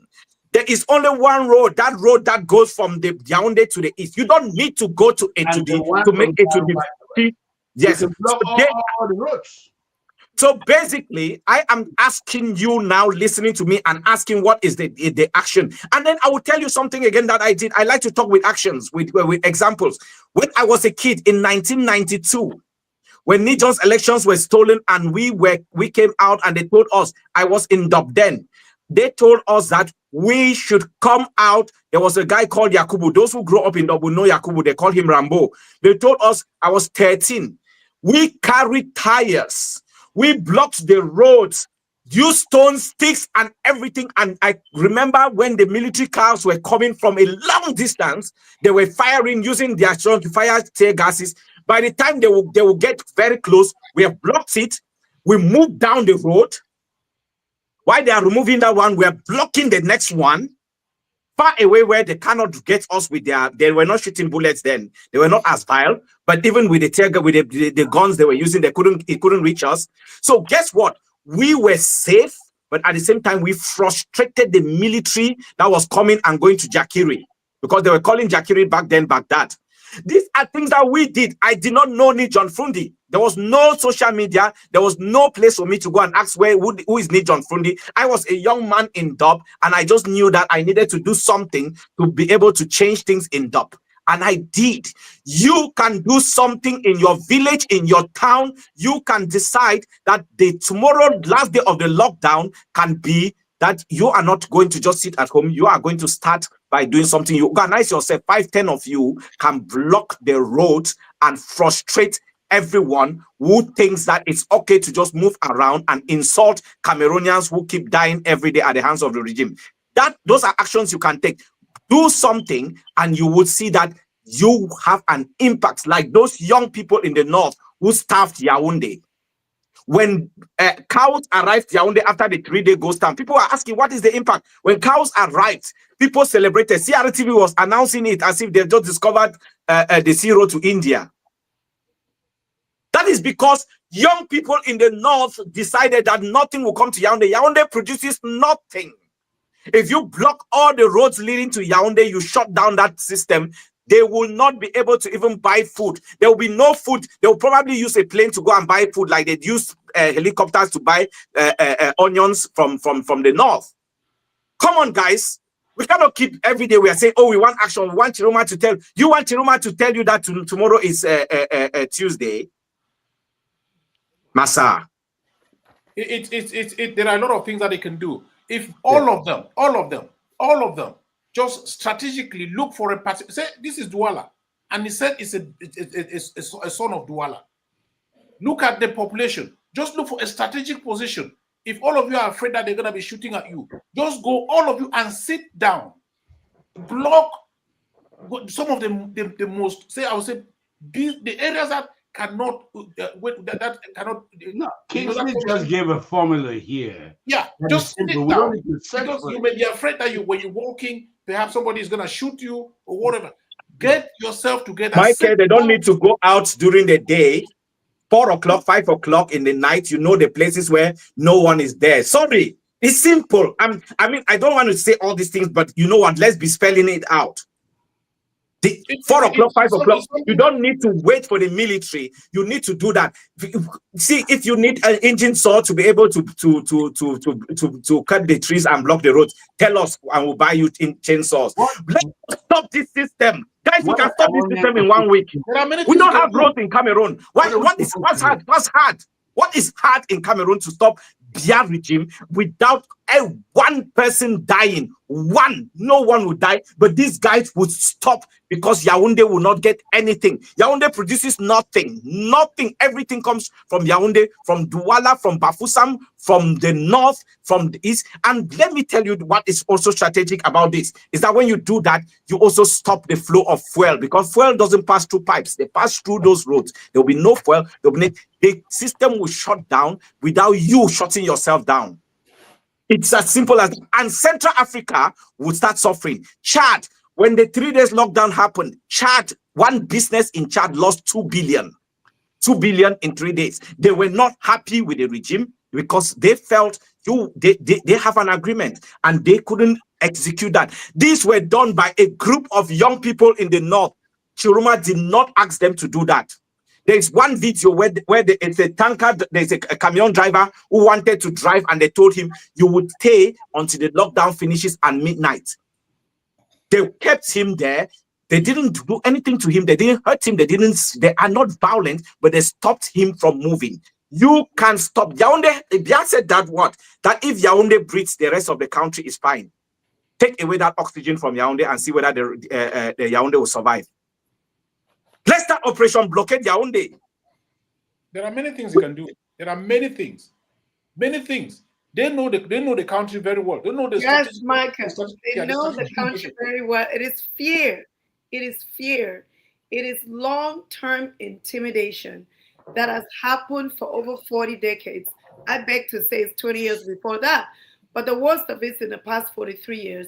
And because we chose not to take action, not persistent action, that's the difference. It's like we need to realize that there's no stop.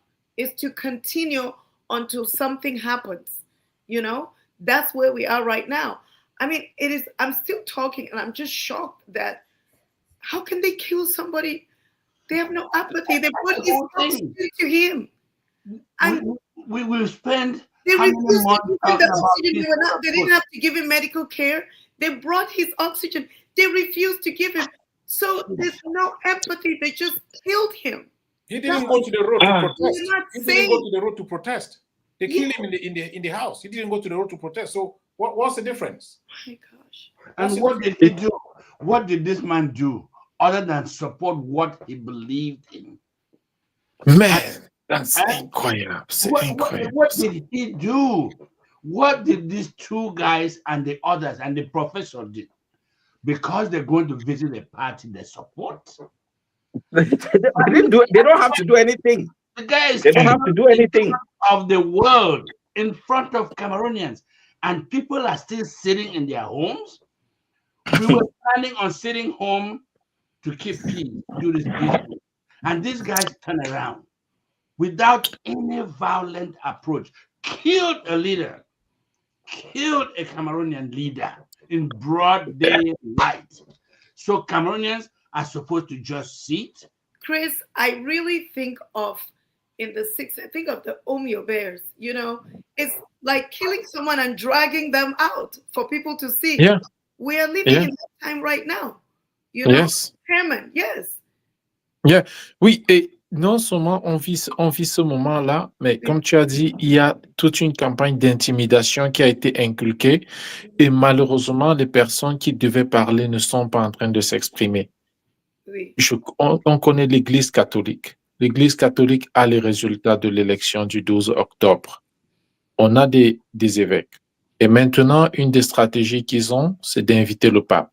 Tous les Camerounais devraient dire au pape, tu ne peux pas venir dans ce pays, le Cameroun, dans les conditions actuelles.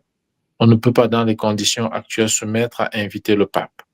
Et la mobilisation dont vous parlez devrait être faite aussi concernant les personnes d'autorité, les personnes qui peuvent s'exprimer. On a les églises. comme Michael disait, le Cameroun, c'est un pays extrêmement porté sur Dieu. On ne peut pas d'un côté être en train de dire que Dieu est celui qu'on aime, est celui qu'on choisit, et d'un autre côté être en train d'accepter ce genre de dérive sur l'humanité. Donc, le message que les Camerounais, au-delà de tout ce que vous avez dit, devraient faire, c'est de demander aux autorités morales, aux autorités ecclésiastiques, aux autorités spirituelles de sortir et de s'exprimer. On a quelques-uns qui s'expriment jusqu'ici, mais on n'en a que 1, 2, 3, 4 maximum. Tous les autres sont silencieux. Est-ce que l'Église au Cameroun est en train d'envoyer le message qu'elle est tellement phagocytée, qu'elle est totalement subordonnée au pouvoir politique, qu'elle n'arrive même plus à dire ce qu'elle sait, ses missions régaliennes? Ça, c'est un autre problème qu'il faudrait que les Camerounais adressent à leurs autorités. Il serait bien que tout ça se passe à Yaoundé. On a bien un archevêque métropolitain de Yaoundé. On a bien un nonce apostolique au Cameroun. On a bien des évêques partout. Mais il faudrait un moment que les Camerounais, au-delà de ce que vous avez décrit, puissent se tourner et dire, on paye nos dîmes. Vous vivez à cause de nous.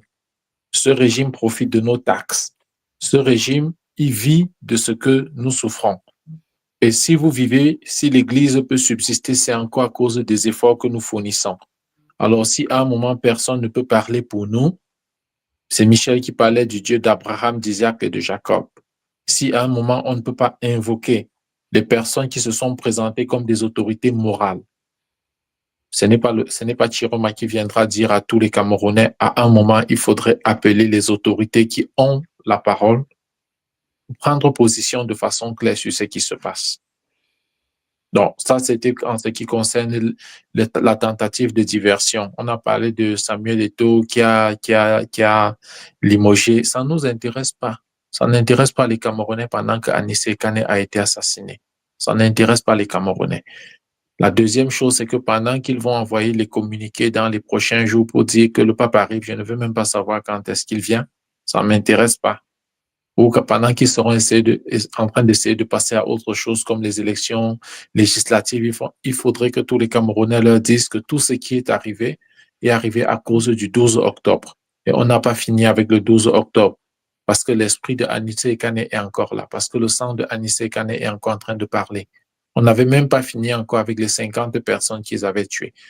Donc, ce serait important pour tous les Camerounais, les 27 millions de Camerounais, de comprendre qu'ils ont le droit de dire non, le droit de revendiquer, le droit de se lever et le droit de s'exprimer. Exactly. I really want us to examine, actions. How can we mobilize actions? I know we've already given a good suggestion. Chris, looks like you were. Yeah, Ellie, I think, with all the emotions that Yes. involve, Yeah. the truth is, we have been sitting in this room as Cameroonians looking for the most peaceful way to mobilize Cameroonians in a sensible fashion that allows the government to listen to its people. And at each step, the government acts with impunity. This is one of the most barbaric government that exists in the world, with a 50-something year history of monopolizing all the institutions of the country, that the people are totally helpless. Because whether you sit in your home to cry, hoping that the government, who is like a father to you, and you to listen to you, they come after you. You go outside, they come after you.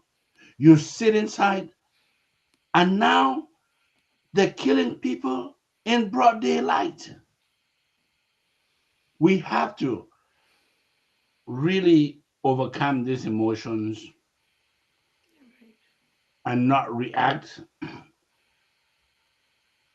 and really mobilize the population to express themselves, because there's a lot of pain. The average Cameroonian excuse me, that I've spoken to is in a lot of pain that our country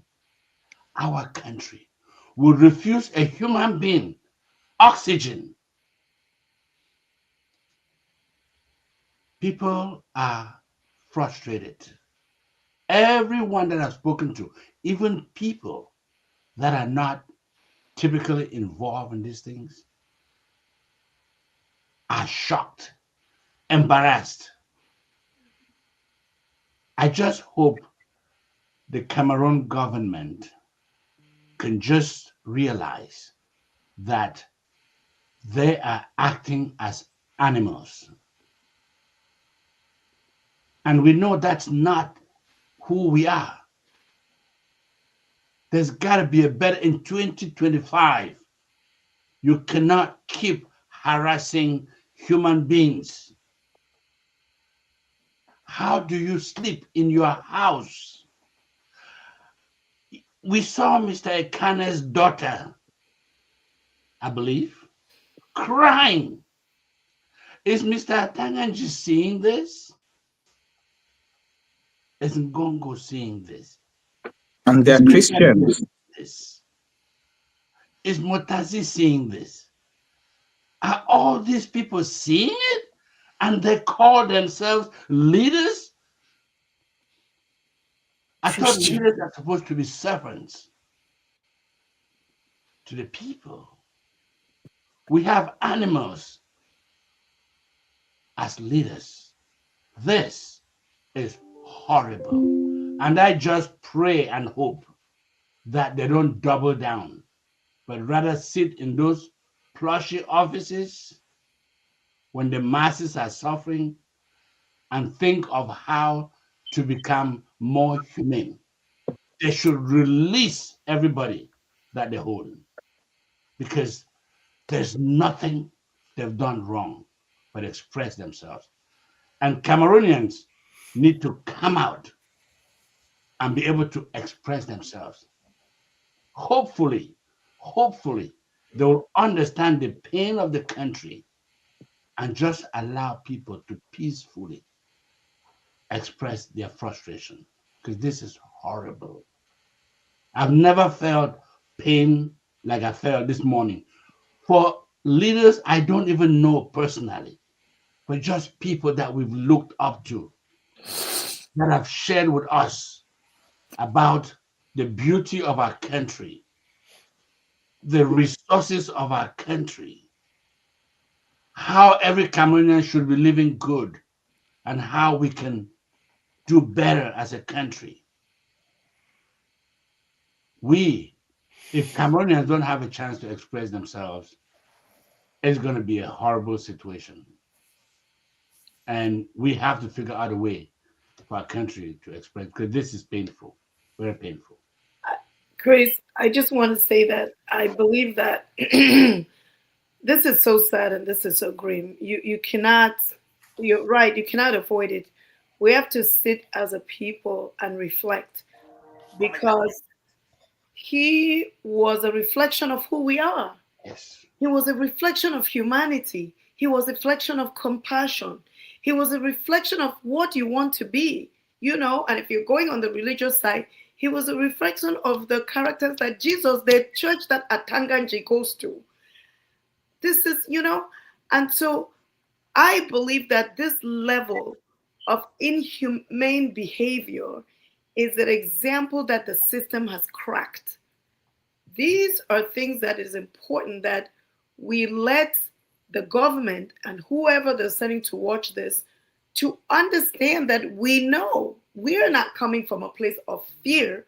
We're not coming from a place of, just sitting back. We're coming from a place of resilience. And we know, because in this time, in this age, for them to do what they're doing is because they're crumbling.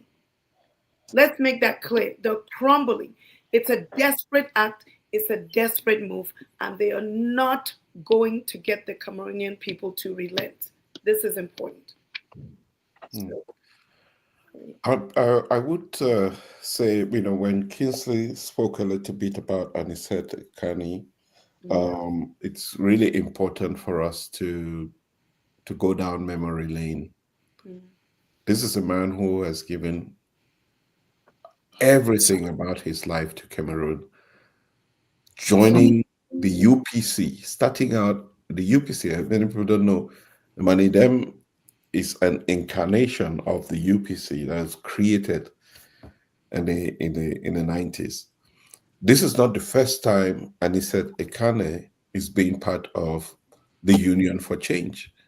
He was part of the Union for Change for when John Frundi was the consensual candidate in 1992. Anicet Ekane, Jacob Chebeni were part of La Coalition, as they called it in those days, that led to lock down Douala for 6 months. Through ghost towns that led to the tripartite talks that led to the constitution that we have in Cameroon. This man has been in jail as part of the UPC. He has been in jail as part of La Coordination. He has never stopped fighting for Cameroon.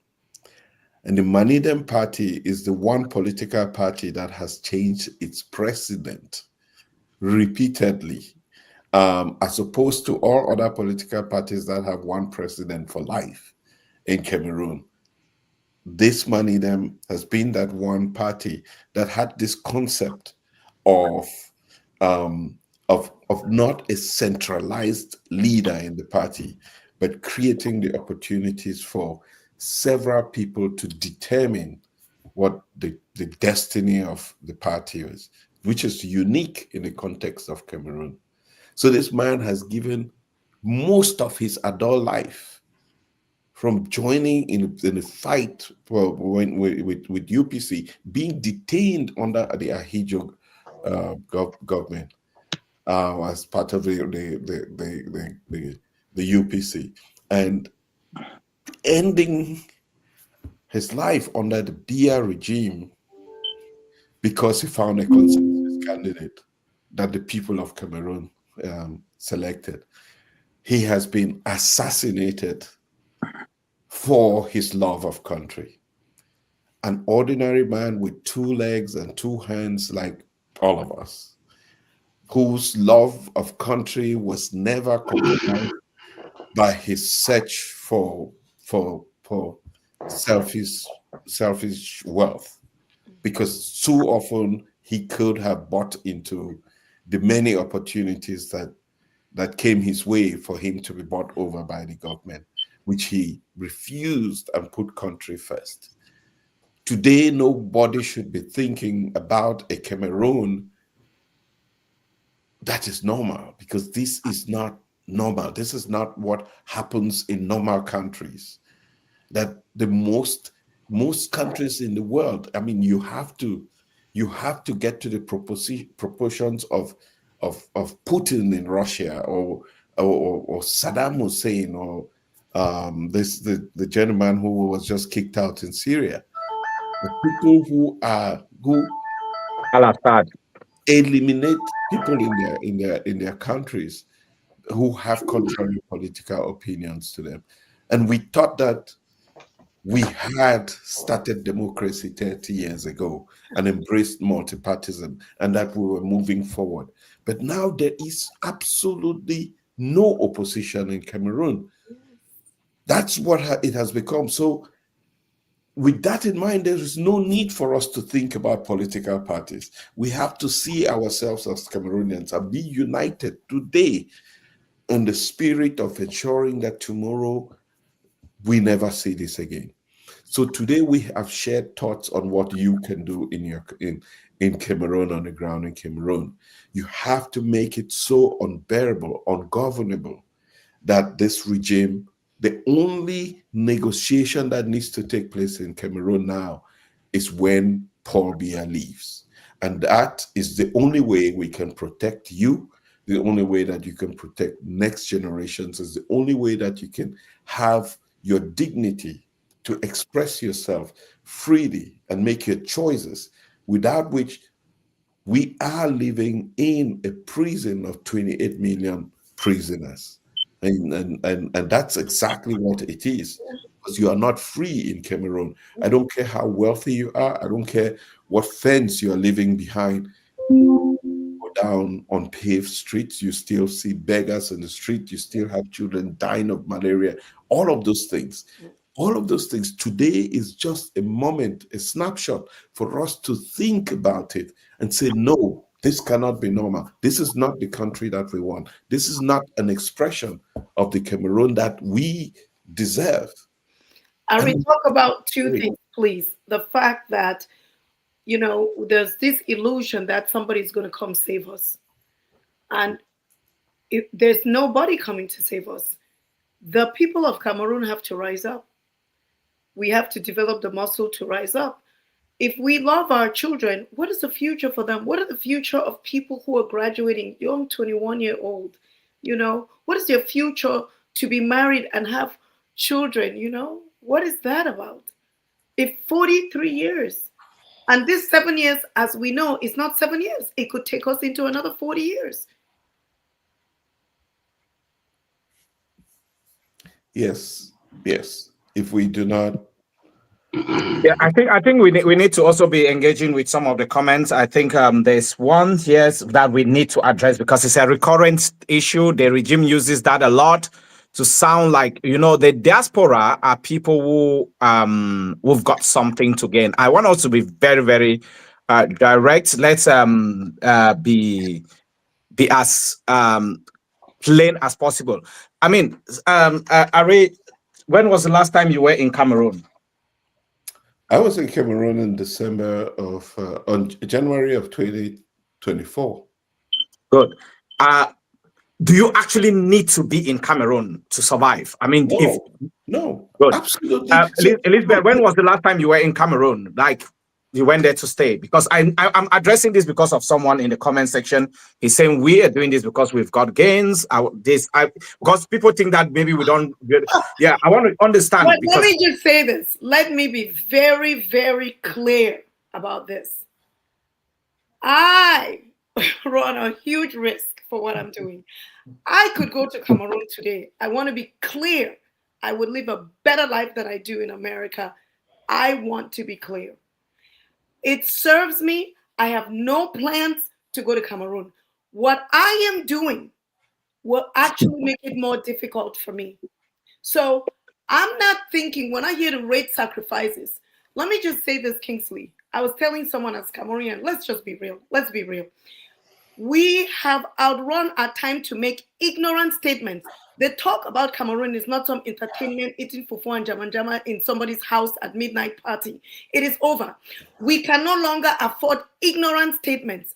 They become stupid, but not just that, they're harmful. This harmfulness of just sitting and talking and increasing ignorance is why we are where we are. It's why Atangaji can own properties here and have somebody who is managing his properties and he's bribing and paying. Come on, people. So we could live, some people here could go to Cameroon. People warned you of how you could be losing property on some valuable things. It is, those statements are not insulting to me personally. They're insulting and sad for the level of ignorance of most of those statements are used by the regime because for a long time they divided the diaspora. They made it look like the diaspora was just some external bodies. We are not Cameroonians. Let me tell you now something. I can cite to say this why we're so angry. We're angry because Cameroonian people, listen to me. We are one. My two boys, I went to school in Manfe Okoyo. My two boys, I'm telling you, they're exactly the same. Only difference is geography. We are the same. So I know that's most of us, how can we sleep knowing what's going on in Cameroon? Knowing that there are lots of people in Manfe where I went, Kumba, and people who would never. So how can you live well and be happy if other people are suffering? It's not human. It's not human. That is outrageous. And maybe it's difficult for some people to get that, but that is a problem. Yeah, just to address Tambe Baye. Let me just tell you now, you're very correct. We went to work, we came back, Do you know it's almost midnight where I am? Ask yourself, why should I not be sleeping? You want me to show you the amount of drinks that I have behind me that I could be drinking and sleeping? Why should I not be sleeping? Why do I have to worry? It's people like you. If you're actually in Cameroon, it's people like you who benefit from the system. I hope that he's using his real name. His neighbors look at his name and remember, he is one of the reasons why you suffer. And let me give you some statistics. This week alone, we woke up, was it Saturday or Sunday? 6 people died in an accident between, I think, Douala and Yaoundé. The next morning, 2 more died. That was 8. 2 gendarmes were killed in Bamenda. I'm talking about violent deaths in Cameroon. We did not kill those people. We did not ask for them to be killed. Then, do you know that in Cameroon, an average of 16,000 accidents occur every year? Most of those are fatal. Do you know that? Let me now tell you where I live. If I come out here and I take my Range Rover there and I drive, I can drive for 100 miles an hour from here to London and I will not meet an accident and I will not get an accident. Do you know why? They are good roads. So when you think that the problem is the drivers, the problem is the roads. Because in Germany, there's no speed limit, but there are no accidents. So let me tell you now that Cameroonian roads kill more than war kills in most countries. Cameroonians die in hospitals. A lot of people I know have gone for surgery in Cameroon and died because there was a mistake during the surgery. People are given wrong injections in Cameroon. Monique, drugs abuse in Cameroon. And they died in front of La Cantine, one of the biggest hospitals in Cameroon. I know a woman who had triplets and they died in Bamenda because she is a midwife, and she asked with her professional experience that she wanted a surgery and they refused, and the sacs broke and her 3 babies died. This I can tell you only within the last 2 weeks that we have lost more than 50 Cameroonians to violence. I'm not talking about the ones that the state killed. So if you sit in your stupid, dirty corner, eating from blood money and think that everyone is like you, that will sit quiet while Cameroonians are slaughtered because, or if people talk, is because they have got something to benefit. Think again. Go and get your head examined.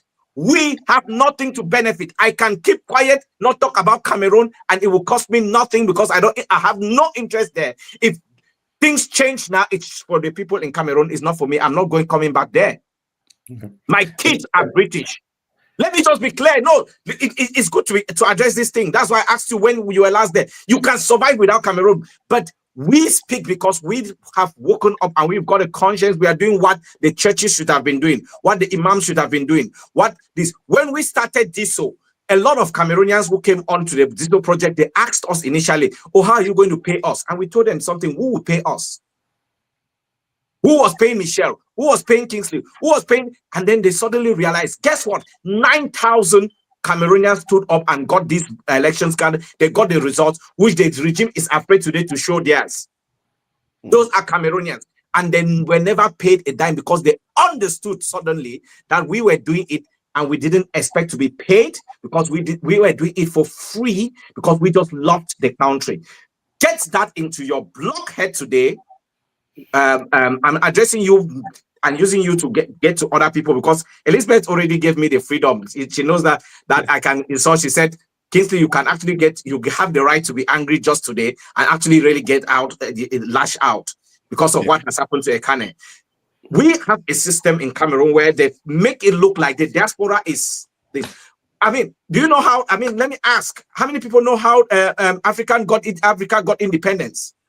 It is the Jamaicans, the African Americans and the Jamaicans, Bob Marley, Marcus Garvey, and these guys who liberated the continent. You need the diaspora to liberate every system that is held hostage. Whether you like it or not, that is what happens in history. When apartheid was happening in South Africa, when Nelson Mandela had gone to prison, but Oliver Tambo was not in London in exile, South Africa would never have been liberated.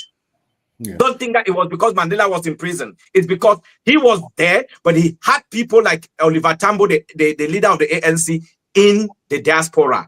You need the diaspora to speak up, but then it's not everyone in the diaspora. We have got 7 million Cameroonians abroad. They don't Absolutely. talk. They don't care. Some of them don't even care. Yeah. And what are you going to do with them? You know, whether you Tambebai or whoever you're called, I think this is disgusting, right? Yeah. It's disgusting. We are not here to please you. We know, and people like us, we know that we've heard this before. And I'm sure you're a government recruit. If you are eating or feeding from the blood money that the government is sourcing and giving some of you guys to come and be talking nonsense, I think it's wrong. It's a shame to you. It's a shame to you and anybody who knows you. It's a shame. We're not making money. You are there tweeting because you are sending messages because you're making money from the government or whatever. Even if you're doing so by your own accord, I think you are disgusting. Yeah, I want to say that let's not be distracted. Let's not be distracted by this people. We're here because something catastrophic has happened to our country. Catastrophic. All of us, you know, you can define wherever you can go live on planet Venus. But if you're born a Cameroonian, if you have any iota of Cameroonian blood in you, today must be a day that is shameful for our country, that we must not forget, that we must use this moment as a turning point in the history of our country, that this day should never be forgotten. And how we do this is what happens tomorrow. That tomorrow the people of Cameroon must decide whether it's 1 p.m. or 4 a.m. or what time of the day, but they must decide to take action in a way that the world will know that the Cameroonian people stood up as one to condemn this action. And they have to do it tomorrow. Wherever you are, whatever street you live on, whatever city you are in, if you can find to play a part in blocking Cameroon, shutting Cameroon down tomorrow, and the day after, and the day after, that is what people must be thinking now, because you are doing it as legitimate defense, legitimate response to the assassination of a leader a political leader in our country. It demands action. It demands your responsibility. It demands everyone everywhere to say no to this kind of savagery that we have experienced from our regime today. And they have the ability, the audacity to choke a human being to death, to assassinate somebody in this manner. And for us to treat this, to accept this as something that's going to be normal, is the greatest fear that I have for tomorrow. So we have explored ways and means in which you can make your voices heard tomorrow. The destiny of our country now lies in their hands, in the hands of every 20-year-old that is hoping for a future, for a prosperous future in Cameroon. To all the young people who now have the tools to be able to mobilize, leveraging social media that's in your hands, that you can easily communicate with your network of friends, mobilize in whatever city you are in. That's what you must be doing tomorrow, unless you are happy with the status quo. And I dare say that you all showed on October 12th that the status quo is unacceptable. And if it is, get on your phones now, talk to your WhatsApp group of friends, mobilize so that tomorrow at 1 p.m. you are showing the world that this is not what we are as a country. This is not the kind of Cameroon that we want.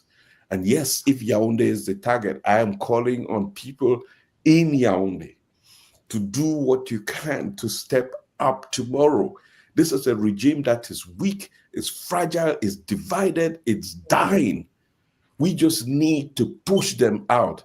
But we cannot do this if you do not take a step out. This is what we did, brothers, young people did in the 90s for us to get multipartism. This is what we did for us to get multiple universities in Cameroon. We have to be able to you have to risk it. Qui ne perd rien ne gagne rien. That's what they say. You have to demand the sacrifice. You're not begging for this. This is your. Are they, if we talk and small for French, so because I know say people they are the same people they say they 1 year for French. We talk our French so that all man fit is yes. No, I beg, that's fine talk. Non, ce que je suis en train de dire est que demain ne peut pas être normal. On ne peut pas accepter cette savagerie qu'on a vécue aujourd'hui. Que dans un pays comme la nôtre, quelqu'un qui a l'expression politique différente est devenu l'ennemi de l'État. Pourtant, nous vivons dans une démocratie. Une démocratie qui doit nous permettre, chacun de nous, à avoir nos différentes opinions. Et c'est cette diversité qui doit faire en sorte qu'on a un pays fort. Malheureusement, ce n'est pas le cas. On est ici aujourd'hui. Anicet Ekane n'est pas en vie seulement parce qu'il a eu une opinion différente. Et que le président Biya, seul le président Biya, est responsable de tout ce qui se passe. Qu'il a le sang d'Anicet Ekane sur ses mains. C'est à cause du fait qu'il a perdu les élections que la vie de M. Ekane,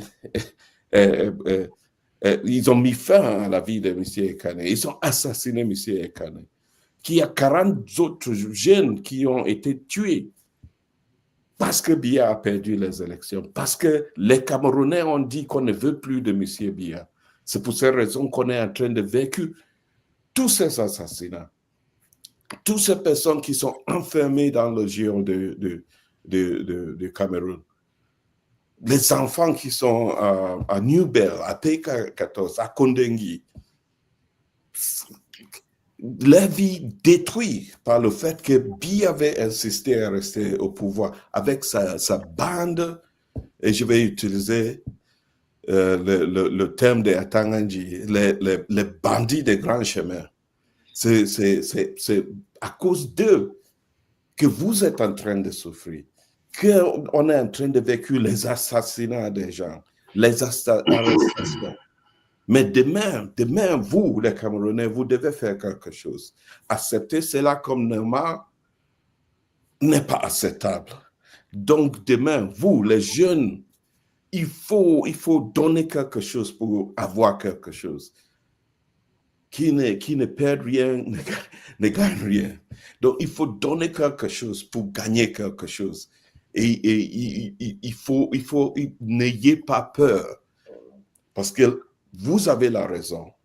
La loi est avec vous. La nature est avec vous. Vous avez la raison de descendre sur la rue et exprimer votre colère, parce que c'est ça, votre colère avec ce qui s'est passé aujourd'hui. Une journée qu'on ne doit pas accepter jamais cela dans notre pays. Je pense que j'ai utilisé tous les termes francophones, un terme en français que je connais. Mais cette crime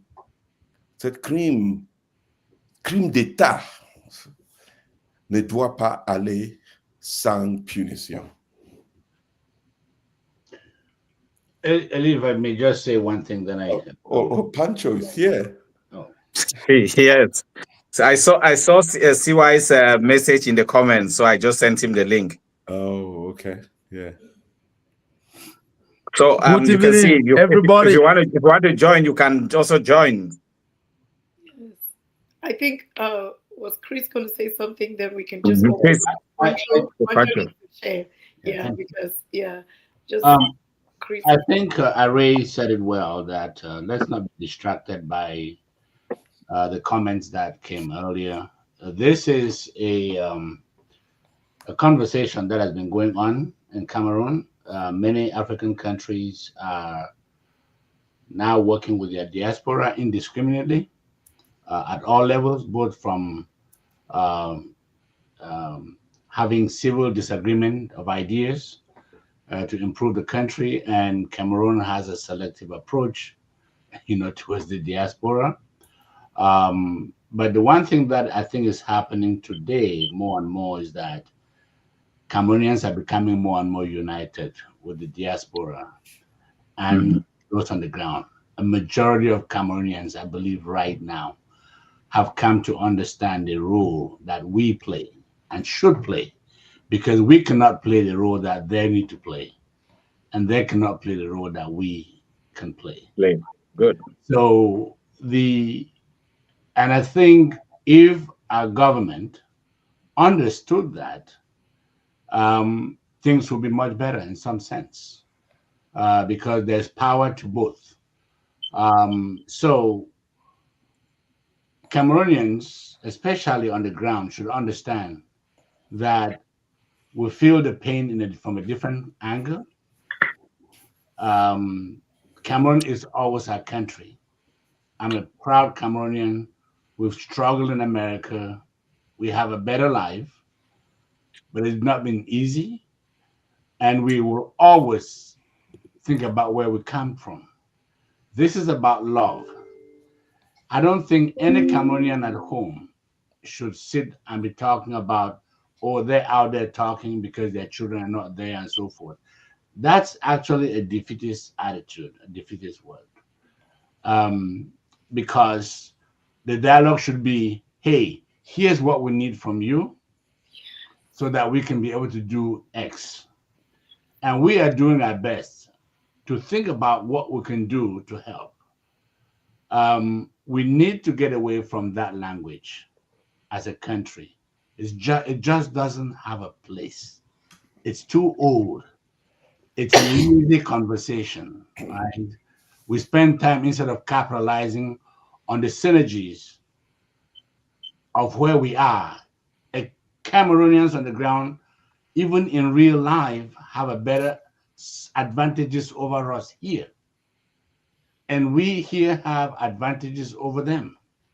So it should be how we blend those advantages to maximize whether it's economic for the government as a whole, or whether it's political, or whether it's civil society trying to come together. But I believe that those that are making those statements are fewer and fewer and fewer, because the conversations taking place between the diaspora and Cameroonians in the ground are so wonderful. And the same thing is true, the conversation between Cameroonians of all sides. The pride of Cameroon is our diversity. Diversity of thought, diversity of ethnicity, diversity of language, diversity of religion. That is the power. It's always said, even here in corporate America, that if you put two teams, one diversity team and a non-diverse team, the diverse team is always outperform the non-diverse team. And Cameroon should stop throwing away its power, because a Cameroonian that can wake up and speak French and sleep speaking English, can wake up and speak Pidgin English and wake up and whatever. The diversity of our music, the diversity of our culture, the diversity of everything is our power. And let's not allow anybody to use that to play against us. We are in serious business right now, and we need to focus on the power. For a long time, there's been division about Anglophone, Francophone. It's not happening.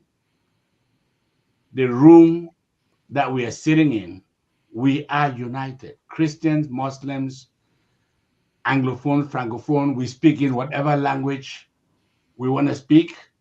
Sometimes I'm sitting with a dictionary in front of me or something to translate, and I'm still happy. And that's what we've been seeing, because we have a bigger fish to fry than all of that. Lastly, for all Cameroonians, especially in the diaspora or even in Cameroon, the language of they need to do X. Any Cameroonian using that language should be embarrassed. Who are they? Mhm. Who are they? Yeah. Is it President Anicet Ekane? No. Is it Mr. Ekane? No. Who is it? It's you. It's me. And what I can do is not the same thing you can do. And what you can do is not the same thing I can do. Whether you are donating $5 to someone that has been shot and needs treatment or whatever. So this language power is what we've been brainwashed with for a long time. And it needs to change and change very quickly, because we will not go anywhere when we leave that kind of language in 2025 to still exist. So my conclusion is that any Cameroonian, we should adjust our language. Absolutely. Not they, not them, not Francophone, not Anglophone, because it is us. And lastly, this point has been made over and over. Nobody is going to help us but us. And the only power we have is our unity. Absolutely. And the unity is not only against this current government, because it's against any government. The anger here is that this government have overstayed its power, and the people don't appear to be their priority. And that's why this is happening. Mhm. A government may come in tomorrow and still turns to be a tyrant. But Cameroonians by then would have been united. Yep. And so what we're doing here, Cameroonians are non-violent people.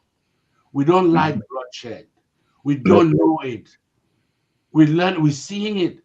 And the people teaching us bloodshed is our government. The government. Which is, they've taken advantage of the civility of Cameroonians, the calmness of Cameroonians, the joy of Cameroonians in different aspects, to now become super bullies where the live bullets are used on people. So I just want to ask that Cameroonians, we Cameroonians, need to change our language and focus on unity and focus on what we can bring to the table. It can be talent, it can be whatever. And this talent, while it's focused on this current regime, is not only that. It's about our maturity as a people, never to let any regime, it could be the Chiroma regime tomorrow, that comes in and starts to go into a different direction. And we as Cameroonian, the sovereign people, will quickly rise And bring them back to order. That's right. Thank you. And not wait for another 43 years. Thank you. Yeah. Okay. I think. Good evening. So much, Chris. See what? Thanks, Chris. Yeah. Go ahead. Good evening. Good evening. Good evening, guys. Good evening, Good evening, Auntie Elise. Oh, what's up? How far? Good evening. You are Pancho. Yes. This is the 12th lion. Younger Dross. You see, I'm so first of all happy to be here with you guys to talk something, and I am super happy for everything you people are doing. You see, the time has come in this particular nation, Cameroon, that we all have to acknowledge the fact that Cameroon is bad and the government has becoming chronic in their evil. We should accept that. There is no different language to give to that. Any person who sits and tell you, no, Cameroon, if they find that person is just being very wicked. You see, I really love what this brother Chris was saying about language. Today I had an argument with one brother in a group and he ran away. He ran away.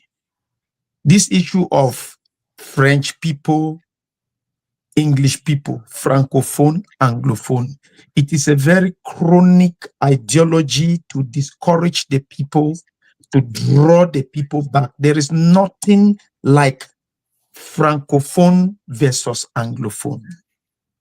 That brother made a statement in that group. He said, Francophone people, they are looking Anglophones like what he was saying, like people are not existing, marginalization. I asked him a very simple question. Very simple. I asked him, do you know the road from Kumba to Mbonge to Ekondo Titi? You know the road? He says yes. You know the condition of that road, how devastating it is? He says yes. Now, Prime Minister Dion Gute, where is he coming from? From Ekondo Titi. Do you expect a Francophone man to come and influence the construction of that road, or Dion Gute? He sat quiet. He could not say anything. I came back to Boya.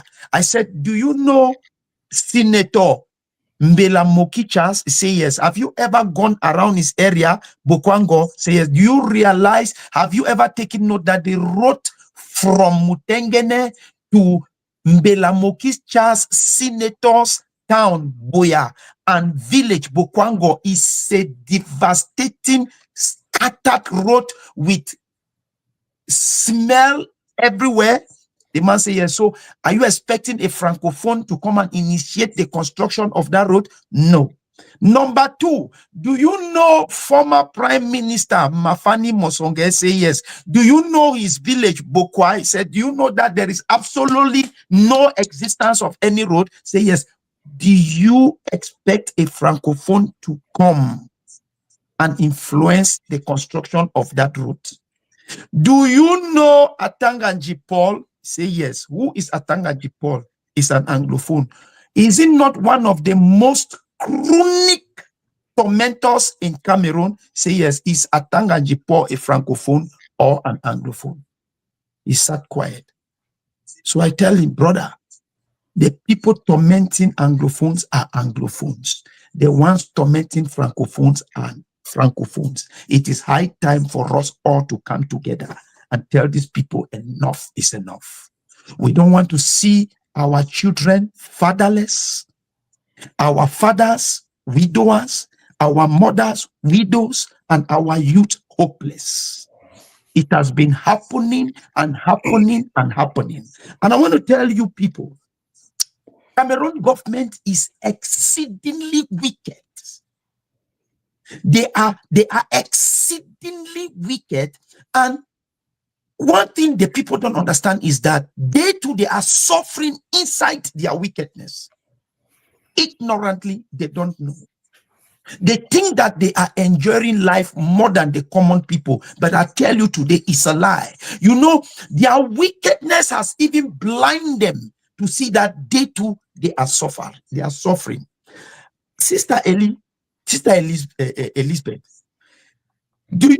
can you imagine? Is it normal that somebody constructs a house worth 500 million francs CFA and there is no road linking to that house? Does that make sense? Are you living life? Can you tell somebody that you are living life?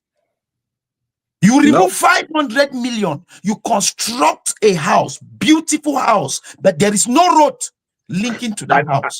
And you the fear for stay there because all man around you poor. So No, you the fear the all man a tip man. You fear say all man a tip man, and then around that house, it be surrounded by mosquito. People the way they don't get money, they go stand for line for buy mosquito, malaria medicine for 1,000. You too, you can pack to buy malaria medicine for 1,000. No, you suffer and suffer. Buy Moon Tiger. Buy Moon Tiger. You suffer and suffer.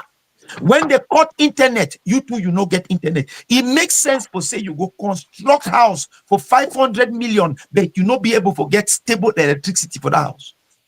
No water. You not be able to get stable water for the house. You not be able to get stable internet for that house. You are suffering. You let me say, I don't know as a pick up. Let me say you be rich man inside poverty. It's a slave mentality. It's a very dangerous thing that is happening to us. Now, just imagine. See, Cameroon government, they be exceedingly wicked for that level where they not even fit understand say a simple economic stock say for a country to be stable economically now for provide a good road network, stable electricity, and good internet service. Why? Because the whole world today it be digitalized. No, if you don't have stable internet and electricity, then you are not ready to develop. But you see, Cameroon government, they be wicked for that level where they don't understand. Say, for example, if you be delivery person, that means say every day you did drive motor carry kako go deliver them for Limbe. When you go deliver for Limbe, they give you 5,000. You come back for Boya. Carry so one, go deliver them for Kumba. They give you 5,000. If there is a big and wide super road network, internet service, and light, possibilities they say you feel work 50,000 for one day. Because I want to tell you people something. Cameroonians are super hardworking, and there is a lot of money in Cameroon. Yeah, there is a lot of money. There's a lot of money for that level where if Cameroon government, if you provide Cameroonians only with good road network, stable electricity, and internet, we not going to even put ISEP for their tip for the tip money. see, For this like type of we government purpose. actually leave they stay for day as long. That's why I say that. I mean, see, right, just to support it, they guide them. I don't know what I say. They so wicked, like they're wicked to them, even to themselves. Yeah, to themselves. You see, they know they even think because it come to a level where people they don't even think say that intellectuals the way they fit control country well. Now instead we will not go to school, they instead teach them because you go realize say if there's a good road network, if you work 50,000 for one day, if economy go the boom. But with the present condition, you woke up one morning, enter moto, only before you want go reach Limbe for go deliver one parcel and come back, the day already end. You don't end up work 5,000. And even if you go reach Limbe as fast as you don't go reach, you feel one land, light don't go off. You get to wait, light come before they enter the program where you want program. And even light off, maybe light figure comes so bam, internet don't cut off. Before you want to know, the whole day don't finish. That is how bad the situation is in Cameroon. And there is no way we can pretend that it is well. My sister, let me be very honest. How on earth? Okay. Yeah. When you buy moto, you go buy moto like Kami Toyota because it is so devilish for Cameroon. Civil servants, they be richer than business people. Civil servants, they drive the most expensive cars than business people. It is only in Cameroon, in this wide world, that I've ever seen. The most beautiful, luxurious homes that civil servants they get them, not be business people. Now, you go buy Kami Toyota for Kami, 100 million, 200 million. They give you guarantee, say, you go drive the motor, can do servicing. Now, every after 1 year, you take that money, buy that motor, 100 million or 200 million. As you kick from Yaoundé to Boya, you come back, you go do servicing, spend 100 million, spend 1 million. As you come out, go this side, come back, you do servicing, spend 1 million. Before 1 year, one reach, for go do this, the original servicing where Kami Toyota don't give you, you don't already spend 10 to 20 million. Add to that 200 million. Where For road where you be fit, go for that 200 million, you move even 50, fix that road, begin work for the free, save the rest of that money. Are you not seeing that the people themselves, they are living in their own slavery? It is madness. How country where una go take billions, go construct modern toll gate for a roadway, even bike, it takes difficulties for pass today. Is that not mad? No be disease for people their brain. And then you go tell me, say all is well. And now let me tell you guys something. They get some unique technique where they don't use them, they don't successfully use them for brainwash and torture Cameroonian their psychology. You know, now this disease of discouragement. Now where Archbishop Michael Bibi use them last. I be do a write-up. I tell you, say, sir, come on. It is high time we have to be looking you people in the face, because you people are completely go out of the gift that God gave you people. My brother, this example is very simple. If you be papa for some house, you dey house with your woman, with your picking them, and then you hear knock for outside, boom, boom, boom, boom, and they are big boy picking, woke up, he won't go look up, you can't tap you for soldier, for shoulder. You say, what's how you go? If me lay your papa, I never woke up, go look, and then now you my picking one go look am. You know what you don't do? You don't just say that picking is psychology, immoral. You don't finish it. They call and say KO. Because if papa fit fear, what's that picking? Even the picking be get courage times 10, you know go fit go. They don't use that strategy, discouragement. They use verbal violence, attacks and threats for destroy people, their psychology. Now when you see Archbishop Michael Bibi use and we go talk say, if some government don't stay for power, so tell the people then say make it go, and they no go. Now we bishop we can't talk say me they go already. You don't already. I see that thing today. I see that thing today. I just thought me no make a move turn for his skin because I affect me fine. You see, already, you don't already make the people that meet they understand. Say, if you their leader, where they count on you, fit give up for this thing. It means that them they not get where to go. Yeah. It is that unique. That is the unique strategy to destroy the people. Now, what I talk say, Archbishop Michael Bibi, now part of them. It is a it's a consistent strategy they are using, discouragement. Now when you see Jean de Diemumu, minister, we can't talk say, oh, 7 years no far away, when I just leave him. It's a discouragement. Discouragement is a very dangerous device to destroy the psychology of people not to achieve their success. Discouragement, now very bad thing. Now we'll get for preach and for Cameroonian then their brain, because they okay, you all wanna know me. No be today. Are they for inside this campaign for 80-20 for our culture, and they want for drugs, fight against drugs and all those things. See, if I did not get that knowledge, not to fall, not to succumb to discouragement, I'm telling you true, I don't give up the thing since. Because you go here, they will come for comment section. Bro, we fear for you, your life, oh, the one of your children. The one I only tell them, say, listen to me. There is one thing I know. Many people, they talk say John the Baptist be die because he be denounced king, he atrocity them for his face. But I say it's a lie. John the Baptist did not die because he denounced the king. John the Baptist died because he feared, he doubted the authority where he be there under. The man who is sending, he doubt the man, now why he be die. So me see why I know the doubt person where he send me when I God Almighty. Preach, brother. I know the doubt am. And you people, they come, they say, no, you be politician, you be comedian. What you do for politics? This is another unique and dangerous weapon, device where they don't use it for destroy the people. Say they don't make the people for believe. Say you must be a politician before you air out your views about things the way they happen for this nation. Can you imagine? Even pastors, they will come and say that. That is why I love Apostle John G with all my heart, because if he talk ho-ha. Listen, Jesus Christ of Nazareth, he be denounced the atrocity of a land and he stand with his people. Jesus be being a politician? No. John the Baptist be denounced king. Paul, all of them, they be denounced the atrocities of the land. Were they politician? No.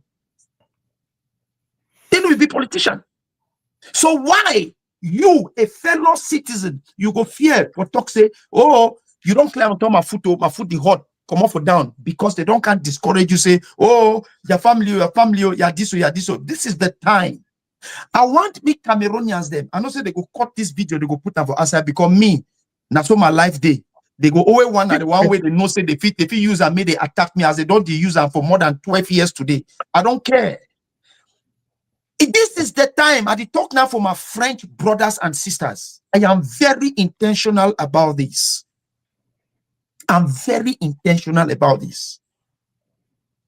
It is the time for you all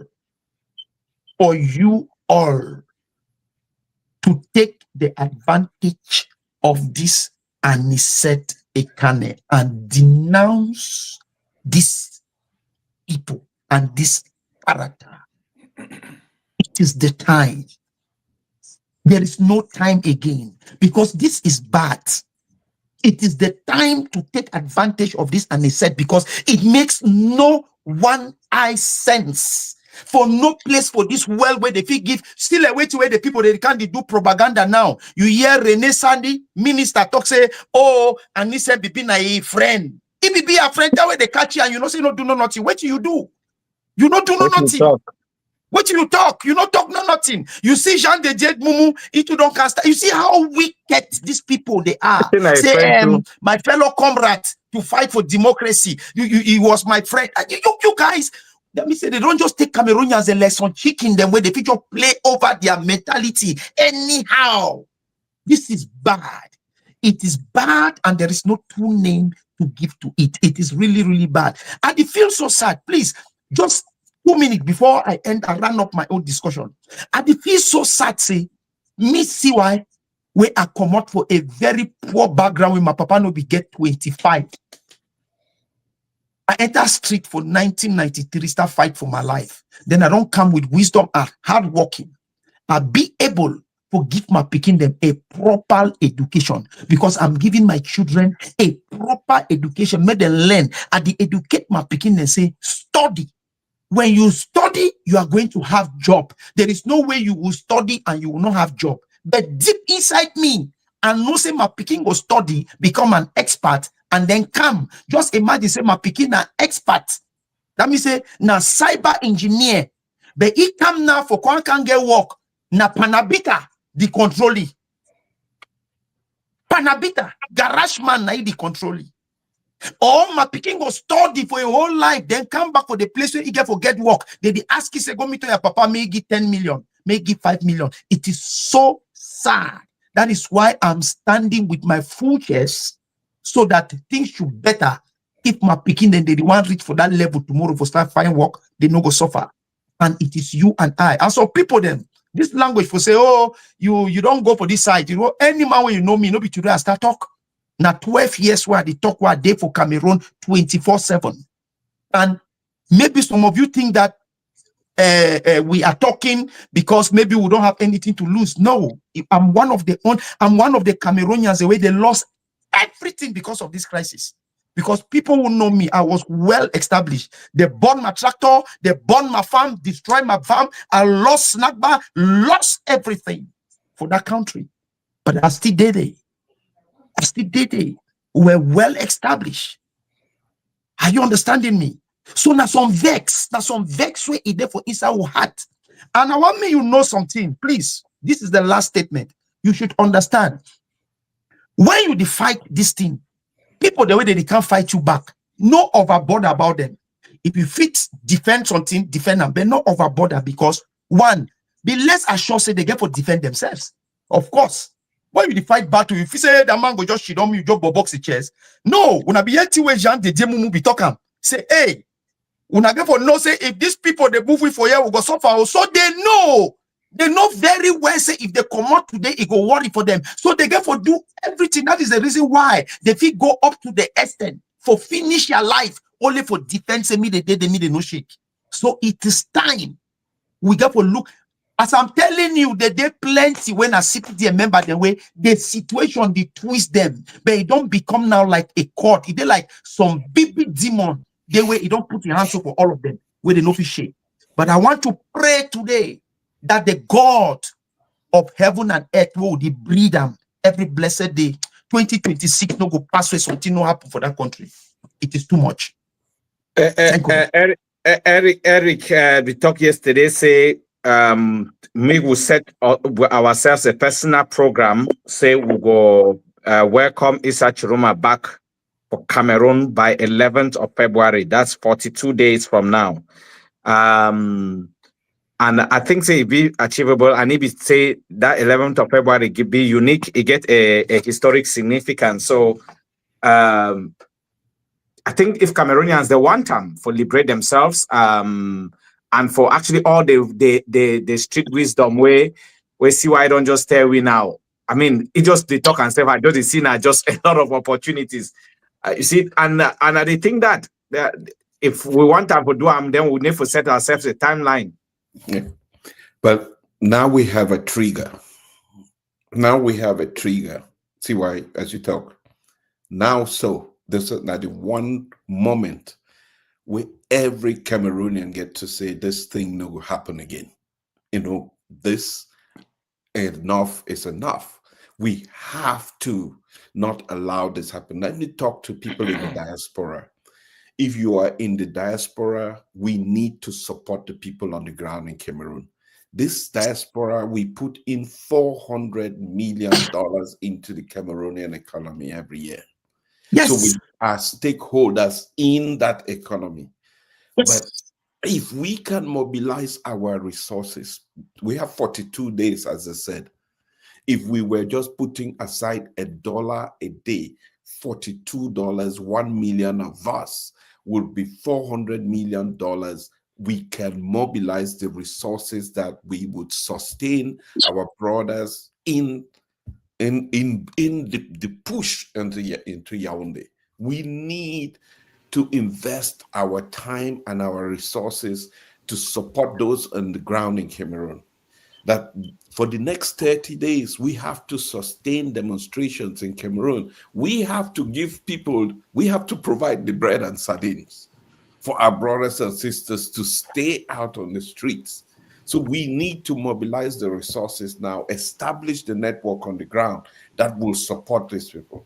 We work with the Ben Sikin people, the core boxers, all of those people on the ground. We have to support them to fight for their freedom, for their own liberation.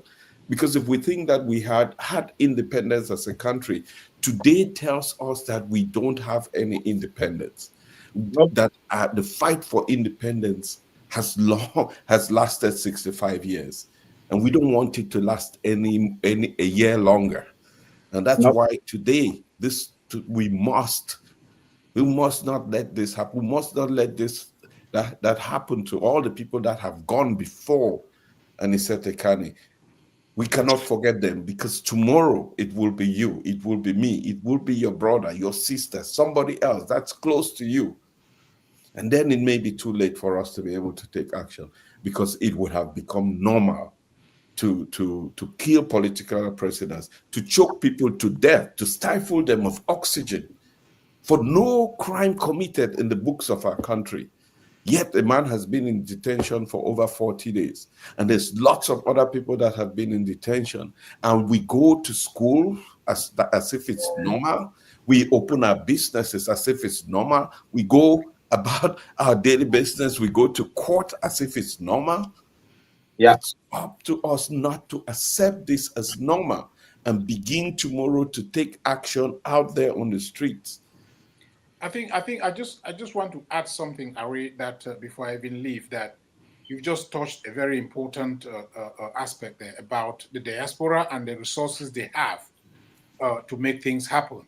I think, we are not in Cameroon, but we are ready. I want to just say clearly that the diaspora is absolutely ready to support any street action, whichever way. We are ready to provide the sardines. right? We are ready to provide any single resource that they may need to topple that government. So they shouldn't be thinking that, oh, nobody will support us. We are absolutely ready, and even to an extent, they should know, because if they understand exactly how the I would say international diplomacy works, most of the congratulatory messages that are sent to Biya, it wasn't for his election, but for his. So they have to. This is very important, which means even the European Union and even America and even this country, they know that Biya did not win. So and they're waiting on ready, Cameroonians. as much as us, they are ready for Cameroonians to take this into their hands. We, the diaspora, we Cameroonian diaspora, we are very, very much ready. If there was an action from tomorrow morning needing whatsoever, we are absolutely ready to mobilize in terms of finance to support them to do what they do best. So basically, Michael, I think just you need to be clear that, because people will be wondering how do they contact, they can reach out to Project C. Yes, so that we can be able to, I mean, if you organize yourself, when I don't organize myself, when I do for a group, when I get some specific thing when I want to do, and from the thing they don't talk to do, when I pick and I like a big, when I come, we'll look at how to be able to get to realize them. That's what I want to talk. Contact Project C. You can contact Mimi Mefo anywhere you have. You can contact the Coalition of Cameroon Federalist Groups and Activists, and we will work out all these things together. Yeah. We are ready to support any action that you guys decide that is convenient enough for you to take up the government. We need them to go. Yes. We need them to go. Yes. And in this needing them to go, our togetherness is why they're going. It's Yes. why they're already be cracked down. See why? I don't want to, because you nail them all the way, for real. You just brought it home, practical, down to earth, because that's what we need, Yeah. You just nail them straight. That's what we need. I am sick and tired of reasonable conversations at a certain point. Today is not one of those days, Let's for once just be real and talk about what is going on. I just think I'm going to go back to it. The power we have, diasporans, is the money. And I'm not doubting we can, and it's not a lot, but that we can contribute together, because without money, we are not going to defeat them. Without money, we're not going to defeat. And let me also say that the symbol of our unity is what we can do together. And what we can do together across these lines, I want to ask everybody for forgiveness before I say the next thing that I'm saying, but we get for crossover, the Bamileke group, the Meta group, and all these different places we get so much allegiance to. And I'm not saying that's not important, but that has not liberated Cameroon.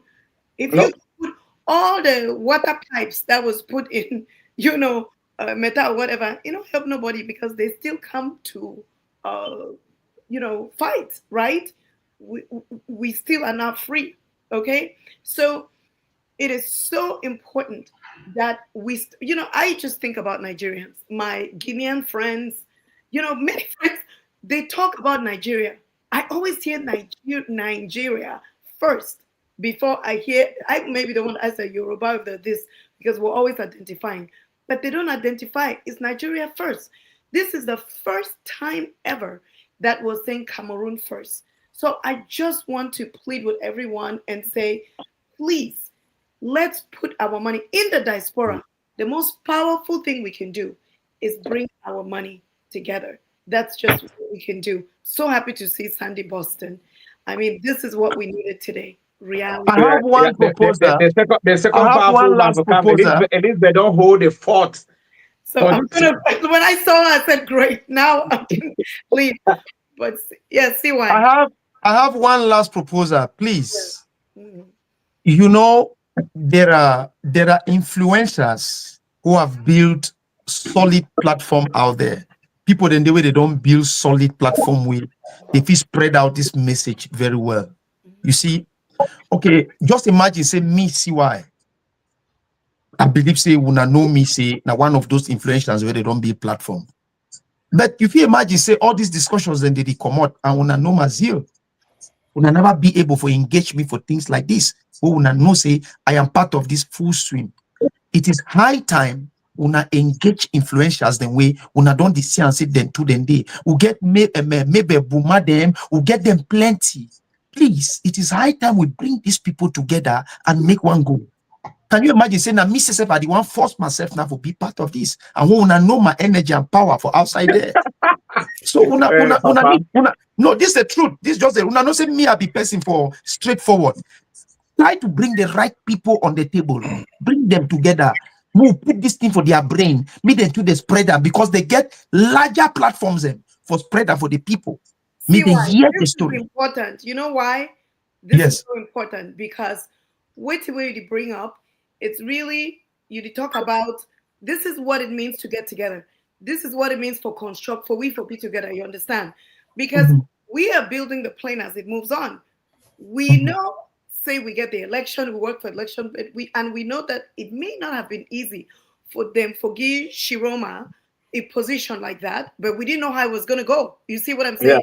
So we're building because I know Eric has had a meeting with bloggers. It's been, I mean, just seeing Sandy Boston, we're talking. So this is what it takes. So in one way, I'm acknowledging what you're saying, and I'm saying that is together. This is what we're building together. So this Okay. is Now why now the discussion step today so now part of that because after Anicet died, all we don't vex, we don't come together. Nobody don't talk. So you see the idea they don't come out.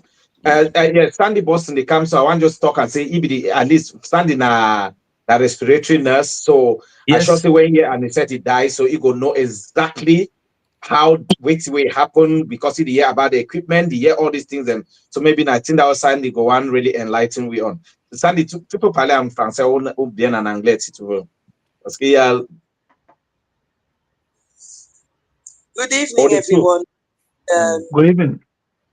Very courage to all of us. We are all completely distraught by what happened in Cameroon today. In a way, Anicet Ekane lived a life of somebody who was in service of his own people. And although we are mourning his death, today we think his death is not vain. Like somebody said on the panel before, this should be a new spark for the struggle. He died today for us to use this death as a fuel for our struggle. So in the following day, like you were saying, we should really work on making our people realize how important, crucial, and time specific it is to be there and protesting against this brutal regime.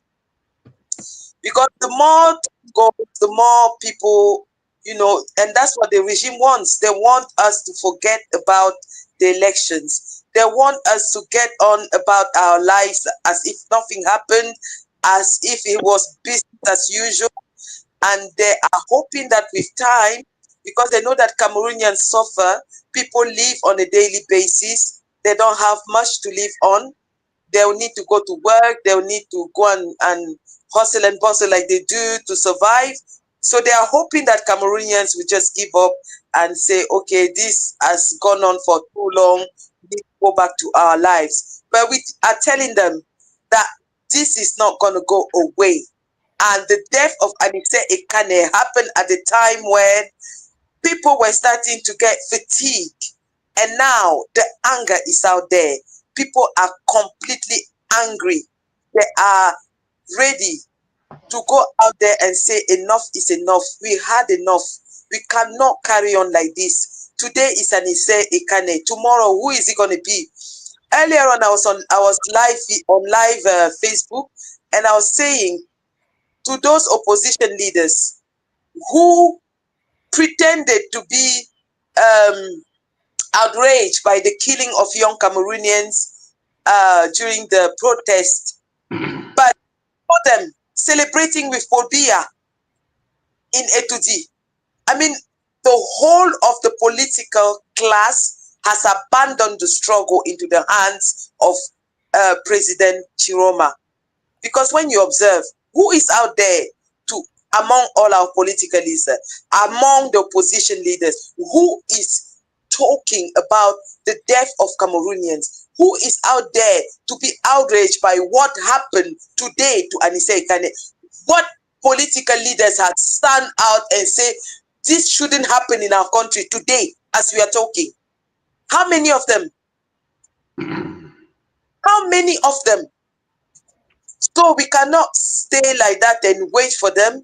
Like you said, we should organize ourselves. We are the people, and we will organize ourselves, and we will be out there to say, enough is enough. Even those who are hiding, those who think by keeping silent they will escape, they won't escape. That regime has no friends. Mendoza was Pobia's best friend. He even sacrificed his own son to save Frank Biya, and we know the end of him. We know how he died. Humiliated. They brought the CRTV cameras to go and take pictures of him on his head. Who can do that? Who can do that? None of us are spared from the brutality of this regime. Whether those opposition leaders are hiding or not, one day they'll be crushed. Like Atanga say, we are the Kondiman and he is the Mulinex. So we Cameroonians are now the condiments that they are going to crush in the Mulinex. Whoever you are, if you keep quiet, you'll be crushed. Because when your turn arrives, no one will speak up. This is the time for all of us to stand up and say, no, enough is enough. We had enough. He has crushed us and turned us into hot pepper soup that will enter his eyes. His big eyes. Honestly, yeah. Even was going to come to diaspora and chase all of us. He had the cheek to threaten us. We are waiting for him here in the UK. Yeah, let him come to the UK and let's see. Let him come to the UK. And say to the British government that we were inciting for people to go out and protest. And he would tell them why he killed young kids. I have my second daughter, she's 15 years old. Kids of my daughter's age were taken out of the classrooms and taken to places where nobody knows, just because they were suspected of being part of the protest. And Cameroonians, we cannot accept this to go on. We cannot accept this. Cameroon has become a military state where everyone is afraid of talking, of saying anything. Somebody was saying today in one of the programs that when they take you to the gendarmerie and they release you, the first taxi you take is a gendarme taxi. What kind of a state is that? They cannot invest on roads and hospitals. They invest on surveilling 30 millions of Cameroonians. Spying on millions of Cameroonians. Who can do that? Anyway, talking about Anicet Ekane, and this is why the whole of today, I don't think anyone who is a combatant could do anything today. Every combatant I was calling was crying like a baby. Big men crying like babies because this is horrible. Who can do that to a human being? He was 74 years old, for goodness sake. He's an elderly man. He was an elderly man. He was ill. This man suffered from COVID in 2019. And the COVID was so severe that he was left with damaged lungs. And in medical terms, we call that long COVID. Because when you are left with damaged lungs after COVID, you are very vulnerable to those who are lucky to pneumonia, recurrent respiratory disease. But for him, he was left with type 2 respiratory failure, where his lungs could no longer function independently. So he needed a machine that he was using the whole night to help him get rid of the carbon dioxide in his body so that he could function normally during the day. And when you have that your lungs are no longer able to function normally, this is for the rest of your life. You have to use that machine. It becomes like a second skin to you. Same as when somebody has kidney failure, they go and do dialysis 2-3 times a week. like Clement Tangana, he suffers with dialysis, with kidney failure. Well, this is not a medical secret because it's out there. Anyway, they cannot tell us that Clement Tangana today is so ill that he can die tomorrow. It's a chronic condition that people live a normal life within the limitations of the disease, as long as they have the adequate treatment. So Anicet Ekane has been having this condition for 4 years. Of course, he was diminished, but he was leading his life, living with his machine at night with no issues.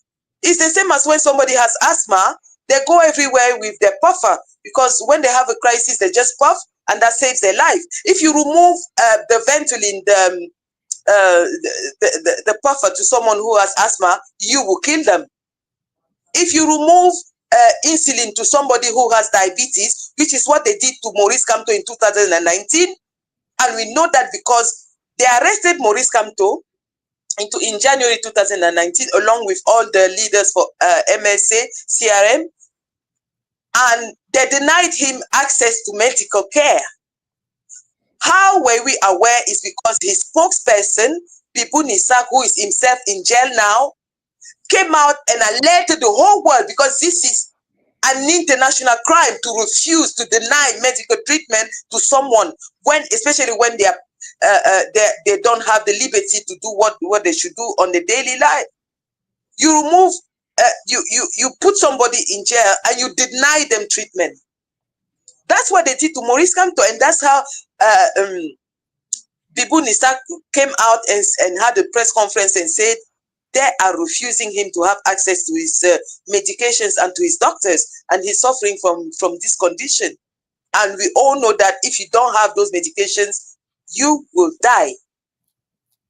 The same threat they made to Issa Chiroma during the campaign. When he left the government, President Chiroma was in his house, and 2 people from DGRE came to his house, and they said they were sent by Pobia, and they said Pobia has sent him a message to say he doesn't understand why he's now talking bad about the government he was serving not long ago. And he was sending him a message to say he has his dossier, that if he carries on doing what he's doing, he will arrest him and they will remove his medications for 2 months and he will die. So, taking into account what they did to Maurice Kamto in 2019, the threats that they did to President Chiroma during the campaign, you understand that this is their modus operandi. This is something they have the habit to do. They have been doing it, and they do it all the time. When they arrest somebody and they know that person is vulnerable, they remove him access to medical care. And this is a medical crime. So they deliberately chose to kill Anicet Ekane by removing him the machine that was keeping him alive. Because without that machine, his lungs were unable to expel the bad gases out of his body. And the bad gases started building up in his bloodstream. And they went into his vital organs and damaged them. So he has been dying slowly for a month since they arrested him and removed his machine. And now Commandant Otulu, because he saw all the noise we were making about those machines, because the lawyers alerted the world, the family alerted the world, his party alerted the world, and we started making posts about that.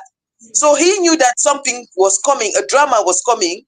He sent the machine back on Thursday after 1 month of removing the machine out of an elderly ill man. And then on Sunday, he organized a program on Canal 2 to wash his name, where all the panel were saying good things about him and blaming Anicet Ekane. But God has refused that this crime should be hidden. As they were talking, Anicet Ekane was dying. And this morning, they removed the program out of all the social media. Luckily, some people have managed to record the program. Which country? Where do you do that? What's this country? Who are those people? Who put them there? Who are they? Who are they? We need to get rid of them. And honestly, I am so happy to see that we are all on the same level, and I could see the outrage. I could see you guys being very outraged about what's going on in our country, and we are all on the same level. We should now join hands. Like somebody said, we should make sure that the guys on ground zero have everything they need to do the job that needs to be done, because there is a job that needs to be done. And we have at some point to say, okay, the political leaders have initiated, but now it's time for the people to do what they have to do. We will have to go out there and fight with everything we have, because we are now in a situation of do or die. It's either we do it and we succeed, or we don't and we all die. And I know what I'd rather do. I will fight with everything I have, and I hope every single Cameroonian out there is in that state of mind. So thank you so much for having me, and I am not going to keep the Vaillant frère, vaillant combattant, qui est mort les armes à la main. Merci. Champ de bataille. Il est mort. 52 ans de combat, 52 ans de sacrifice, 52 ans d'altruisme. Mon Dieu, c'est une vie. C'est toute une vie au service d'une nation. On doit du respect à ce monsieur. On lui doit du respect. 52 ans de sacrifice. Il pouvait très bien prendre son petit parti et jouer la politique que je vois les autres jouer là. Que les élections arrivent, il fait le parti Yango, on lui paie 1 milliard, après il fait semblant de dénoncer, après il se retire, comme tous les autres leaders politiques sont en train de faire la comédie de l'opposition. Les partis d'opposition que j'ai appelés les pots de fleurs. They are there as flower pots that the regime used to decorate the political field to make people think that there is a political contest in Cameroon, but there is none. There were elections yesterday. Il y avait des régionales hier. Le RDPC a gagné dans toute l'étendue du territoire. Where is the democracy? Where is it? Les élections qu'il y avait hier là, le RDPC a gagné partout. Il n'y a que dans le Noun qu'ils ont perdu. Où est le multipartisme? Où est la démocratie? Il y a 220 partis au Cameroun, non? Pourquoi le RDPC gagne partout? Et on veut que les partis d'opposition participent à cette mascarade. Non, il n'y a pas de démocratie au Cameroun, je suis désolé.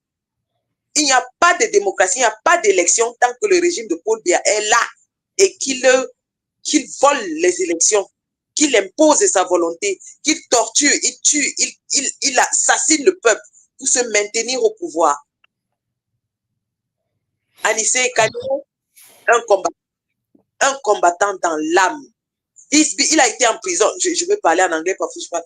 Il a été en prison plus de 2 fois. C'est grâce à Anicet Ekane et à son combat en 90 que le SDF vient et que John Frundi gagne l'élection en 92. C'est encore Anicet Ekane qui porte la candidature de John Frundi en 1992.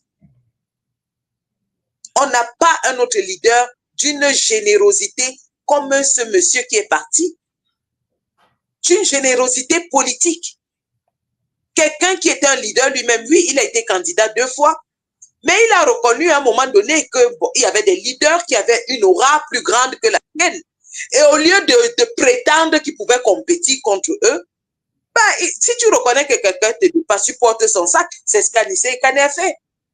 Il a reconnu que Maurice Kamto était un leader qui avait le vent en poupe, qui avait le peuple derrière lui. Il a créé une dynamique, il s'est mis derrière lui. Il a reconnu que Issa Chiroma, après l'élimination de Maurice Kamto, c'était quelqu'un qui commençait à porter les aspirations du peuple. Qu'est-ce qu'il a fait? Il a créé l'Union pour le changement, qui a changé. L'Union pour le changement was a game changer in the campaign. It was a game changer. At a time when no one believed that President Chiroma could make it. He created that Union pour le changement. People were out there saying, oh, it's a scam. Oh, there's no one behind that Union pour le changement. It's just him. He's just creating something like that. You're talking about the consensual candidate of opposition. What was the consensus? Who was it the consensus? But he stayed firm in position and he said, we have decided Issa Chiroma is the consensual candidate. And what a generous contribution to our struggle.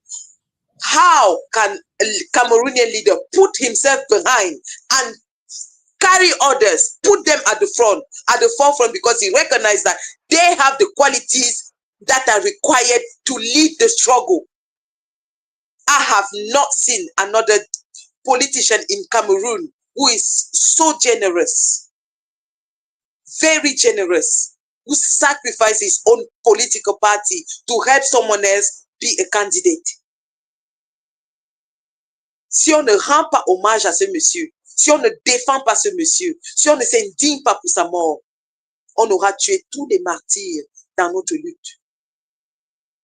C'est de ça qu'il s'agit. Il s'agit aujourd'hui de lutter pour un martyr qui a lutté pour nous jusqu'au sacrifice suprême, qui est mort les armes à main. 2 days before he died, he said he'd rather be asphyxiated by the regime than give under pressure. That's what he said. He didn't know that he was going to die a couple of days later. But he said, il a dit, il préfère être asphyxié par le régime de Biya que de céder à la pression. Quel modèle de la lutte. Quel altruisme. Quand nous autres, on va se plaindre qu'on a fait 7 ans de combat, on est fatigué, mais tu regardes un monsieur qui a fait 52 ans, même étant malade, n'arrivait pas à respirer, mais se sacrifie pour son peuple, et tu ne te lèves pas que tu es qui? Tu ne te lèves pas que tu es qui? Il aurait pu, le RDPC a dit partout que, oh, il pouvait rester chez lui, il n'avait plus les moyens de sa lutte, il était malade, et lui-même le savait. Mais ça ne l'a pas empêché de faire 1 semaine de campagne du nord au sud, de l'est à l'ouest avec Issa Chiroma. Ça ne l'a pas empêché de dire qu'on va m'arrêter. Il savait qu'on allait l'arrêter. Il a dit, je les attends chez moi, ils vont venir m'arrêter. Il s'est sacrifié pour nous. Nous sommes qui? Moi-même, à un moment donné, après la campagne, j'étais un peu fatiguée, j'étais un peu épuisée. Je me suis un peu retirée. Je me suis dit, OK, Sandy, prends un peu de recul et vois comment tu peux faire maintenant. Mais la mort d'Anicet Ekane est venue me dire que non, tu es qui pour te fatiguer? Si un papa de 74 ans avait la maladie, était en train de se battre jusqu'à mourir les armes à main, tu es qui pour te fatiguer? Lève-toi, Sandy. Lève-toi. Yep. Lève-toi. Et je suis debout. Je suis debout résolument. Et j'espère que tous les Camerounais seront debout pour dire à ce régime qu'on en a marre, on est fatigué. Et on va se battre jusqu'à la dernière goutte de sang. Jusqu'à la dernière goutte de sang, on va se battre. On ne lâche pas. On ne tourne pas la page. Il nous dit que non, tourner la page, l'élection présidentielle est passée. On ne passe pas. Ce n'est pas passé. Let them start by first moving on. Let's see. If they can move on, they should have moved on. They would have even done a cabinet. They can't move on because you know that there's a comment that people say that before you steal the village drum, first of all, look for the place where you're going to play it. They've stolen the village drum. They don't have anywhere to play it. They can't move on. Let's see how they go. Move on. They're telling us to move on when they can't move on. Let them move on. Let's see. They say, ils ont dit que l'ordre régnera. Depuis que Paul Biya dit que l'ordre régnera. L'ordre règne, non, qui gouverne, on voit. L'ordre est en train de régner. Ils ont tué les Camerounais, ils nous ont massacrés, ils nous ont mis dans le moulinex, ils nous ont écrasés, ils ont dit que l'ordre va régner. L'ordre est en train de régner, gouverner, alors on voit. C'est de ça qu'il s'agit. Gouverner, on voit. Donc, ça va vous dépasser. Vous n'arrivez pas. Il n'y aura pas de paix au Cameroun. Il n'y aura pas. I think that there will be as soon as Biya goes. I think someone is asking if the ghost town strategy is working. He is working, but I think that Anicet's dead. And let's explain how it's working. It's that it's the ghost towns from the first one, it caused a lot of pain on Yaoundé. Most people didn't say it. Ghost towns didn't. It's not similar to that of the Anglophone regions where you lock down 2 regions and people can move to the other regions, and you know, people can pop in and pop out, and Yaoundé can pretend that nothing is happening. The ghost town that involves the whole country, once it is effective in the north and in the east, and just little parts of the west and the littoral, the country is struggling. The last one, the first one that was 3 days, had a massive impact. Yaoundé started struggling in terms of basic things like onion, beef. They started disappearing in Yaoundé. That is the power of the ghost town. So do not be discouraged by it because you're thinking, oh wait, I stayed 1 day. What did it actually do? It did nothing, because they will tell you it's doing nothing. They are trying to get you back on. But what actually happens is that those ghost towns means that a lot is not happening in Yaoundé, and it's also delegitimizing them, because what they want to show to the rest of the world so they can continue to borrow money in your name is that things are fine. Now, when you do a ghost town and it is respected in parts of the country, like it was today in most parts of the country, at least 6 or 7 regions today. Yes, we focus so much on following Anicet Ekane. I'm sure that you'll see it in the news tomorrow. People will be bringing it.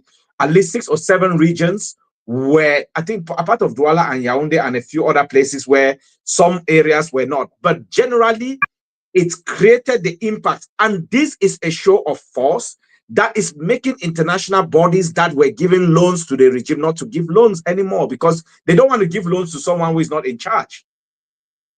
You have to prove that you're in charge of the country to be able to get loans. So that is the power of the ghost towns.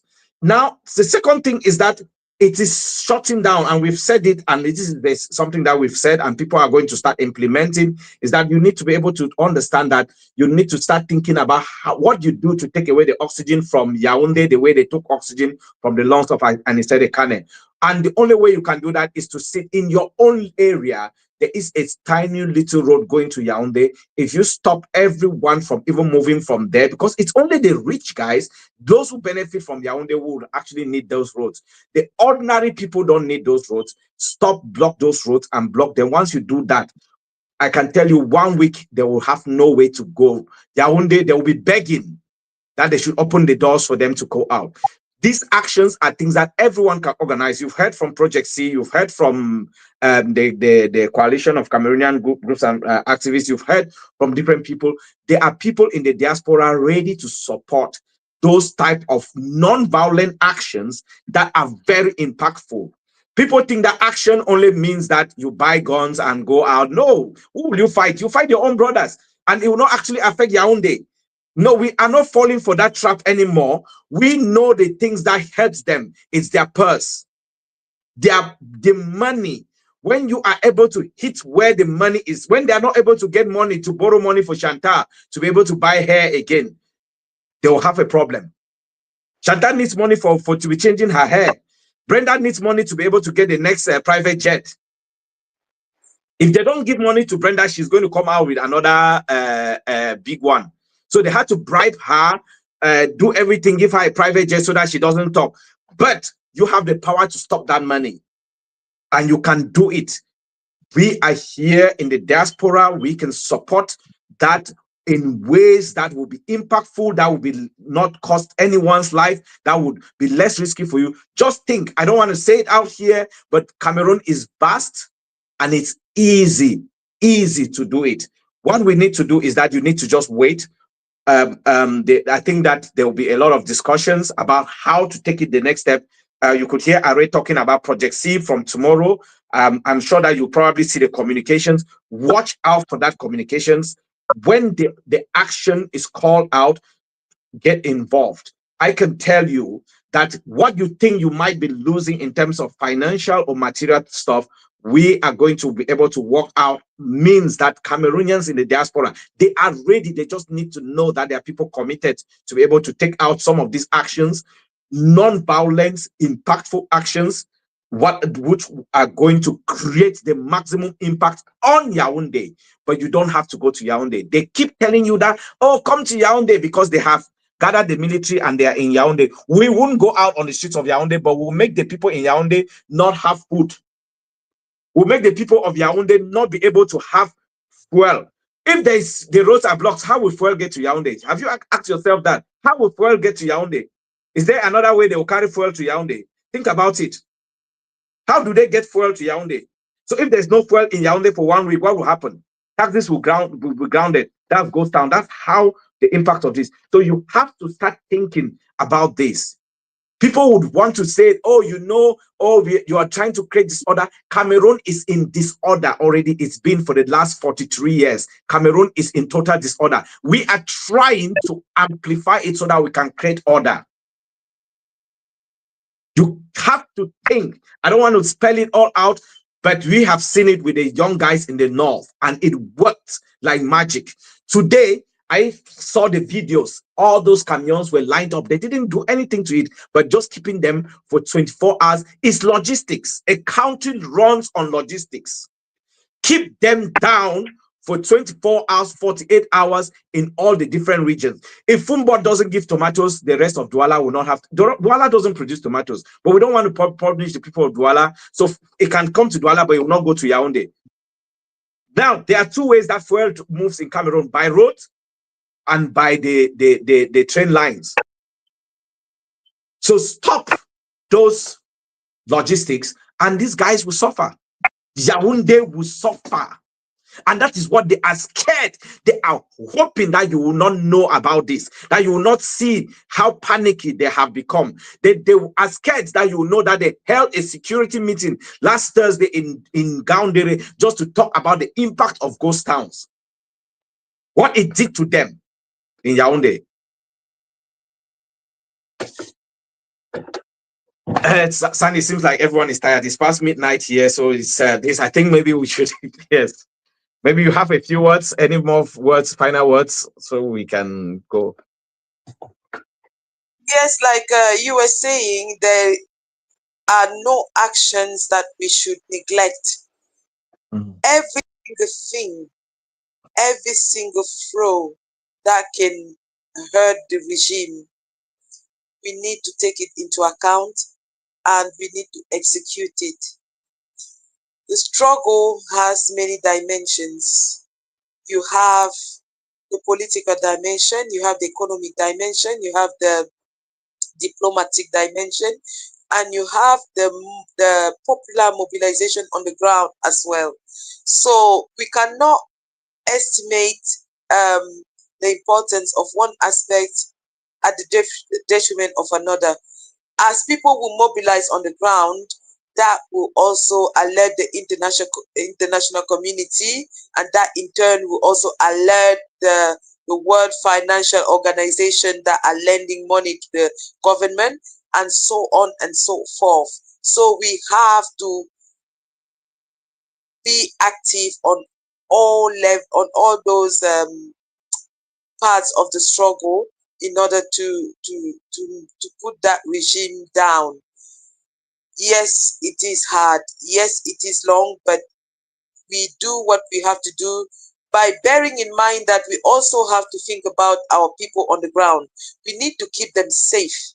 We need to make sure the regime is not killing them needlessly when we can have other strategies that do not put them at risk.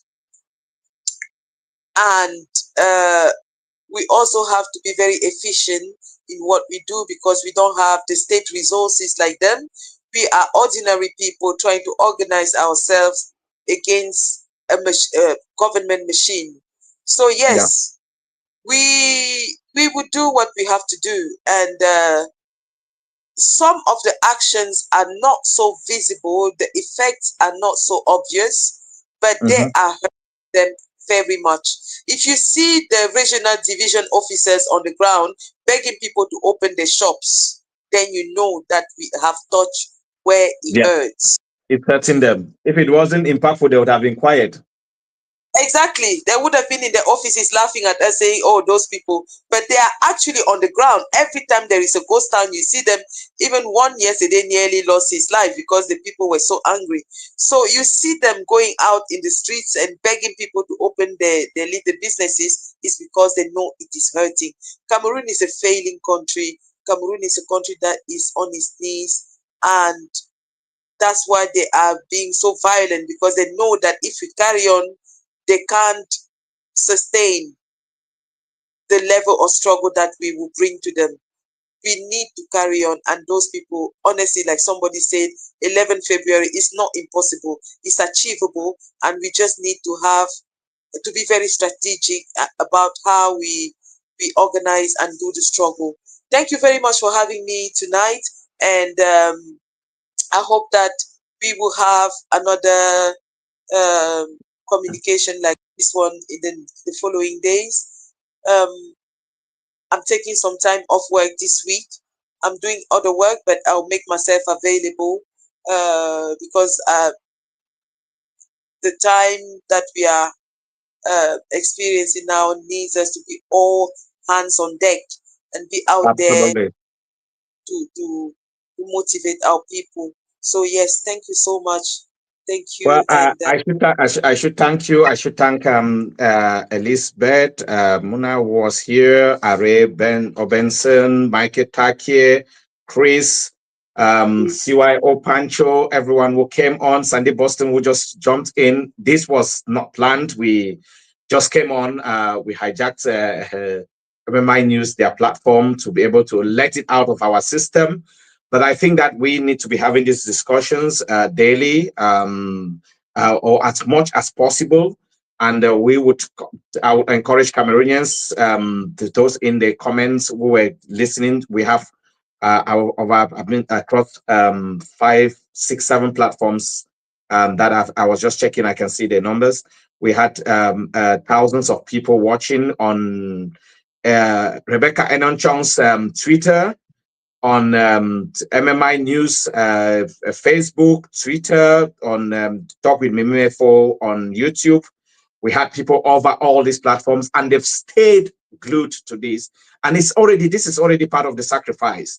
Just to sit here, be engaged in these discussions, because the worst thing that can happen is people not talking to themselves. So we want to thank everyone who came out. It wasn't announced, it wasn't planned. The contributions you've heard. Project C is ready to change Cameroon. C stands for Cameroon, Project Cameroon. C stands for change. C stands for anything positive that you can think about. So they are willing to work with other groups. Sandy is here. She's been driving this for as long as I can remember, from 2019 to 2018. She's not stopped. So if she's taking a break to even rest, I'm saying you need it, because we don't want you to burn out. But I can tell you one thing, what it costs sometimes, Sandy would know this again, what it costs sometimes to do one protest in front of the Cameroon High Commission. Sometimes it takes at least £1,000 or more. When you take two together, just the resources, sometimes we had to even get eggs and ketchup and stuff and fill them out in Sandy's booth. It costs a lot. Now, guess what? We could do that and feel good about ourselves, or we could take that money and put it to better use in Cameroon. So think about that. And if you organize and people are organized in Cameroon, and you reach out to Project C and say, we are organized, we are in this area, we are organized, we are the vigilante group here, and we are the anti-gang, we are ready to sort out the issue of this area. Trust me, you will get the resources to be able to do that. That's all I can tell you tonight. Thank you so much, Sandy, and thank you everyone who was following. Have a good night. thank you.